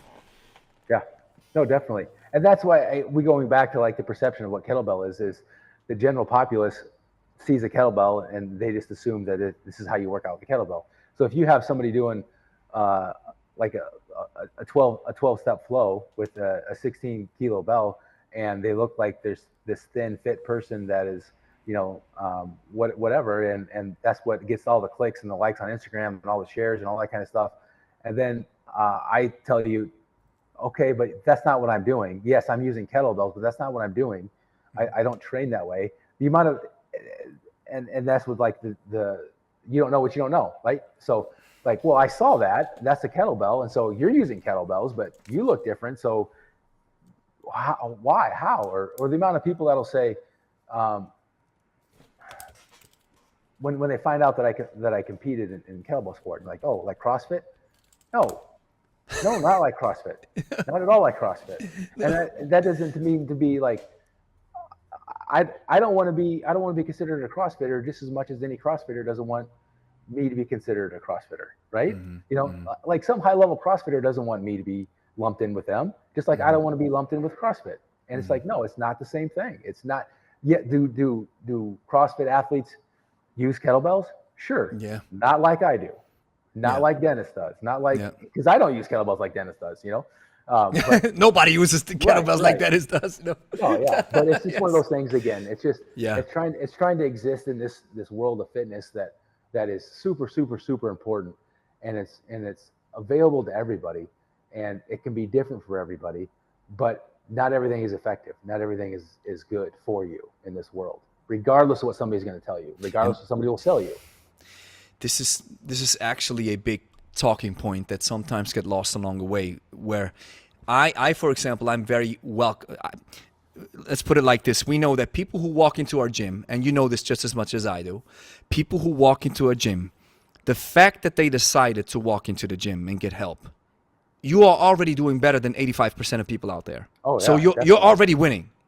Great. Now, my job is now to introduce you into something that requires your body to exit homeostasis, and the body hates that. Yep. The body wants to be everything in equilibrium. And recently, we talked about this a little bit, brushed it on a conversation. You said that, people, the consumerism, and we don't want stuff to be hard. And somebody recently said in the documentary that people nowadays don't want pain. But we have to recognize that pain is a part of life. So we can't medicate it away. We can't push it to the sides. Of course, certain pain. I mean, this doesn't involve like pain from an accident or from an injury or sickness. I mean, that's completely something else, right? But pain in and all by itself, living the way you were born into this world was a painful experience. So it is what it is. Pain is part of this life. And so what the major issue with this type of thinking is that, all right, I now have to make the entrance for this person who just came into my gym as easy as possible. First, we have to soothe you in and make sure that, especially people who never moved before. I remember one client, and there's many of these. I showed them a hinge. I demonstrated a couple of squats and just a press, and I gave them a 12 just to give them a feeling. Just a couple of exercises, maybe 3 exercises, and then maybe 2 or 3 reps, just to give a demonstration and a feeling of how it feels. The guy sends me an email the next day and says, Gregory, I'm in so much back pain that I can't go to work. I don't think this fitness thing is going to work out for me. And I told him, listen, I completely understand where you come from, but this signal from your body is a response that tells you you are required to do something. Yes. Because you are so fragile. I didn't say it like this, but you're so fragile that just a little bit of a stimulus completely knocks you out. Right? Yeah. And so our job is to make it as easy as possible and get them in. But then after they progress, we have to tell them, listen, it's going to hurt a little bit. We have to push it a little bit. The clean and press, we always going to do it. I don't like it. Well, we're always going to do it. Well, the swing, we're almost always going to include it. Yeah. Well, the squat, a workout is not complete if we don't have a solid squat, especially for beginners, what we say, right? We have to squat. You sit down every day, right? Yeah, but when I do the hinge, I feel the tension, and so many people have the issue of extending the pelvis with the lower back because the hamstring pull on their pelvis so much that they're not able to extend the hip, right? The back extensors are so weak, everything's so fragile. So if I have a person like this, which we have often, is I'm required, it is my duty, just like I mentioned before, to give you exercises and a prescription, just like a doctor, that helps you immediately and that does not waste your time. What kind of doctor am I if I'm giving you pills and medication that doesn't really work? Right. I think I'm a bad doc. I got to give you something that works for real. And this is where these exercises come in, and they don't change. Right?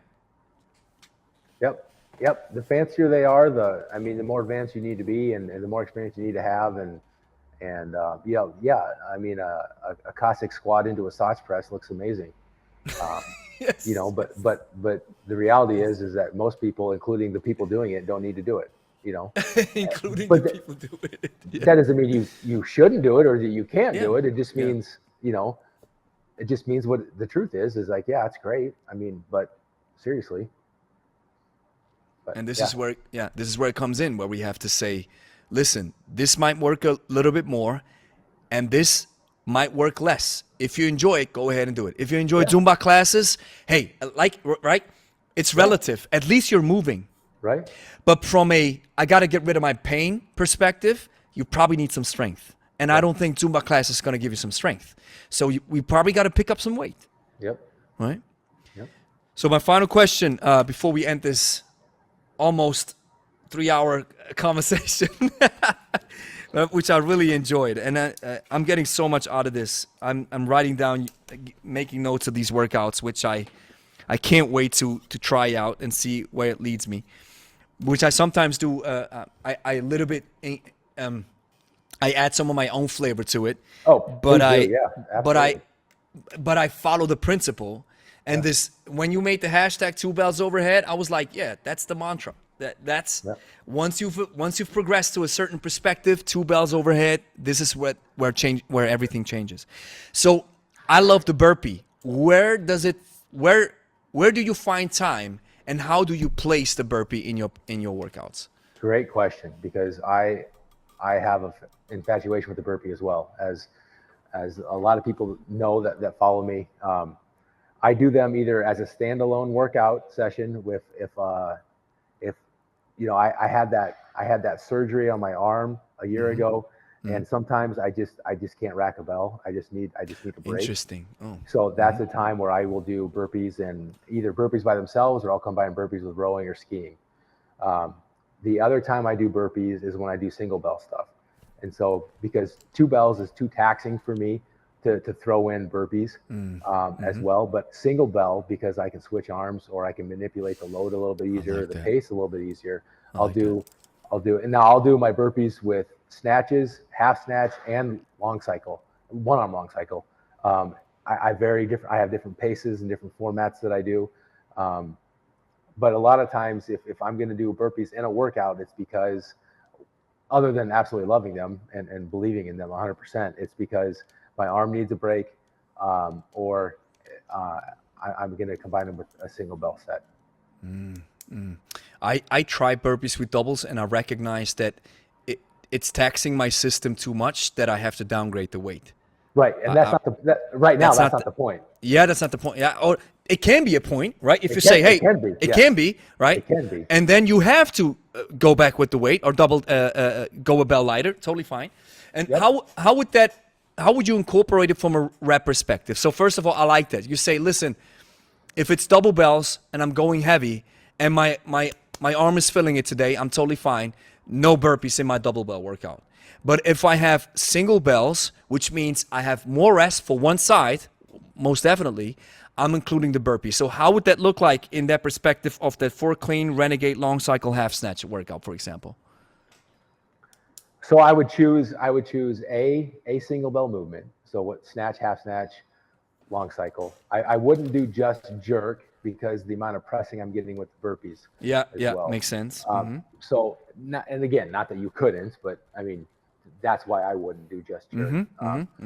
So I like to break it. I do this ladder format, where I'll do everything. My goal is one switch. Whatever movement I'm doing is going to be one switch. So I will do, if I'm doing a regular snatch, just your classic snatch, I try to keep a 20 per minute pace. If I'm doing half snatch, I will try to keep an 18 per minute pace. And then if I'm doing long cycle, I will try to keep a 12 per minute pace. So fast paces for me for those movements. Now, the individual, depending on their experience, could absolutely slow those paces down. Maybe it's 8 long cycle a minute, or 10 long cycle a minute, or it's 16 half snatch, or it's 18 regular snatch. But that's where I'm coming from. So that is how I'm going to determine what kind of loading I use. And my goal is going to be to go up at least 2 kg every set. So my first set is going to be a 5 minute. Let's just pick snatch, just to pick an exercise. So I'm going to consider the amount of volume that I'm going to do over the course of this workout. It's going to take me 30 minutes. Okay. 30-minute workout. 30-minute workout. I'm going to go at a 20 per minute pace with snatch. I'm going to do 100 reps for 5 minutes. Right. Okay. Now, if I go at a 22 per minute pace, I'm going to get done a little bit quicker, which is what I want, because I want a little bit of a break. So what I will do is I will take a 26, and I will do 50 on my left, right into 50 on my right. That'll take me about 4 minutes and 40 seconds. So 50 snatch per side. Yep. With a in your case it's a 26, but of course it's relative. But it's relative. It's from the amount of work that you do with doubles, it's rather considered a lighter bell, because you want to hit that pace, right? Yes, I want to keep that pace. So I'm going to go 50 each arm. Yeah. Which in theory would take me 5 minutes, but because I'm going a little bit faster, I get a little bit of a break. Yes. So I do my 100 reps, takes me 440, and then I get a 20-second break, and then I do a set of burpees. And now I'm going to do as many burpees as I can in 30 seconds. For me, that's about 12. So I'll hit my 12 burpees in 30 seconds. I take a 30-second break. So that's 6 minutes total. I did a 5-minute snatch set. I did a 1-minute burpee set, but it was work 30, rest 30. Okay. Work, So the 12 burpees is approximately 30 seconds. And then, so just to reiterate from the burpee stuff, you do the 50 snatch per side, what is 26 in your case, maybe 440, and then you have 20 seconds of rest until the 5-minute hits. It makes beep, beep, beep. All right, 12 burpees, or, burpees in 30 seconds. The timer hits again, and then you rest 30 seconds again, which equals that it's that's 6-minute work, right? 6-minute round. Yep. Yeah, 6-minute round. So the next round is going to be the same thing, but I'm going to do 40 and 40 with my snatch. So 4 minutes, but I'm doing I'm using a 28 now. You're upgrading. All right. All right. And then after my 40 and 40, or my 80 total snatch, that might have taken me 3 minutes and 50 seconds. So I get a 10-second break, and I go into 30 seconds of burpees, 30 seconds rest, 30 seconds of burpees, 30 seconds rest. So now we're at 6 minutes for that round, so 12 minutes total. I get it. Yeah. And then the same thing is going to be, I'm going to grab a 30 or a 32 now, depending on how well the other sets went. And then I'm going to do 60 and 60. Still snatch, right? Or not 60, 30 and 30, 60 total. 30 and 30, yeah. Yep. So still snatch. 3 minutes of snatching. And then, again, that might take me 2 minutes and 50 seconds. So I get a 10-second breather, and I go into 3 rounds of burpees. Work 30, rest 30 for 3 rounds. And then I go up again. I love this. Yeah, and then go again. Yep, I go up again to a 32 or a 34, and I do 20 an arm. And then I do 4 rounds of burpees. Wow, that's powerful. And then I go up again, and I do 10, because I'm switching at 30 seconds now, so I do 10 an arm. And then I do 5 rounds of burpees. So it's five total sets. It's 5 total sets. Each set is 6 minutes, 30 minutes. So the idea is, listen, I think that's probably how you came up with it. I got this 6-minute round, which I love 6-minute rounds too. So it's a 6-minute round. I called it reps for time. So I do this particular set of reps that I want to hit now with the snatch. It's the 100 reps. Depending on what day I have, it takes me 4 minutes or maybe a little bit longer. But once the 5-minute mark hits, my burpee set starts. Yep. And then I do the 30 on, 30 off, and that's the 6-minute round. I'm guessing you're resting a little bit, right? Or are you moving? You move through the 30 minutes to the next one, have your bell, or do you rest a little bit? No, I don't rest.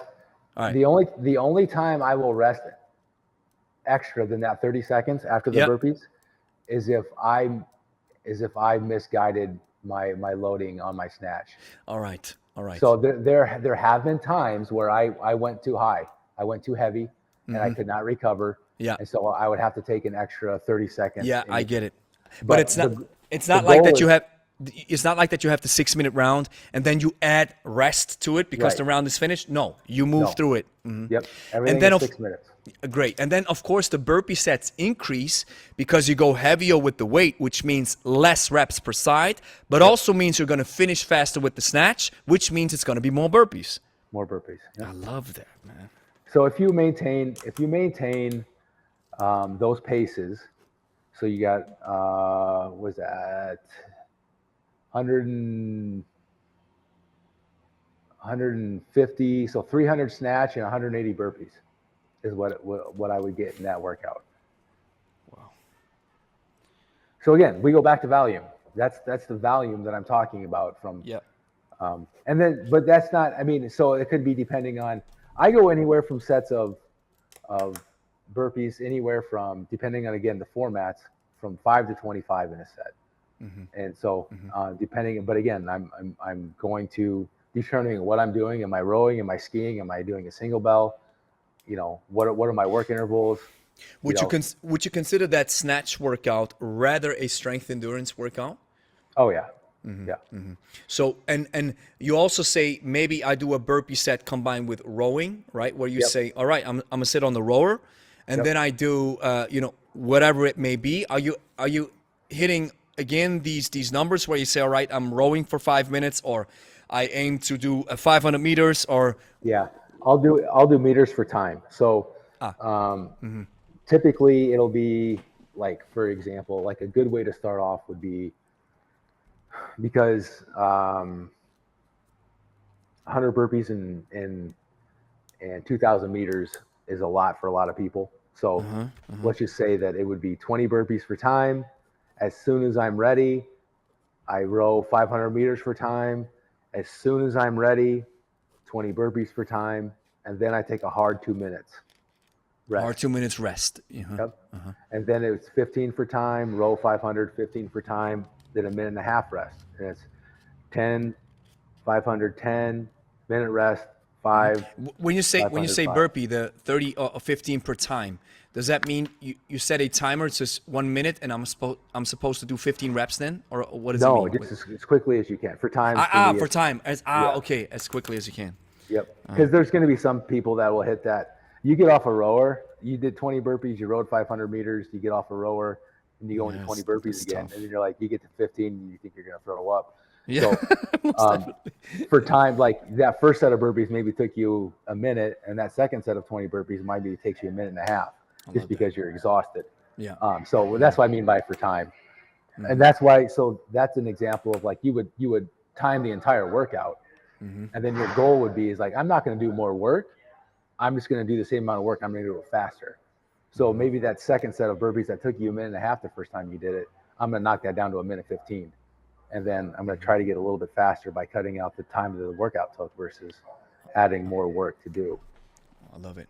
But you could break it down with a very simple approach and say, listen, for a strength endurance perspective, a strength endurance workout from your perspective would be, I want to complete the 300 snatch. I want to complete 180 burpees. Depending on the weights I'm using, it might be a little bit heavier on the load side. But the goal is I have 30 minutes and I got to do this.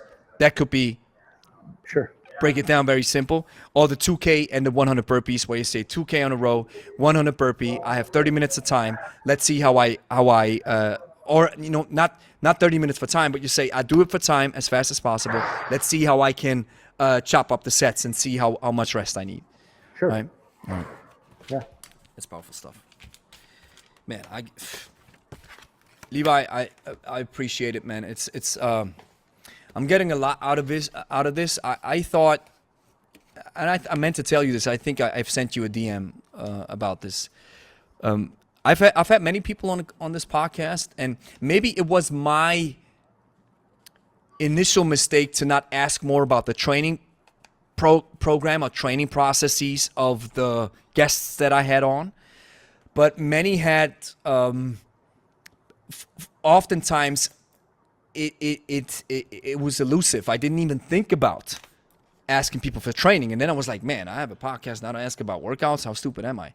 And now in your case, I recognize, because you have such a unique niche approach. I mean, if I ask Valery Fedorenko his perspective, it's going to be, well, build volume. You want to reach the 10-minute set, build volume, go running, cross-country skiing, ski erg, blah, blah, blah, blah, and then get better with the sets. And then, of course, you got to build a 1 minute, 2 minute. We get it. Yep. Maybe a little bit of a different approach, but we get it, right? Yep. And then from the typical hardstyle world, these guys that I had on, it's the typical stuff that you know from Pavel. We got to do this, blah, blah, blah, blah. And I think your approach is so unique that I love it so much. That's the reason why I'm asking more about the workouts, which I think many people who are watching this conversation, which I'm going to condense a little bit, especially the workout stuff, get a lot out of.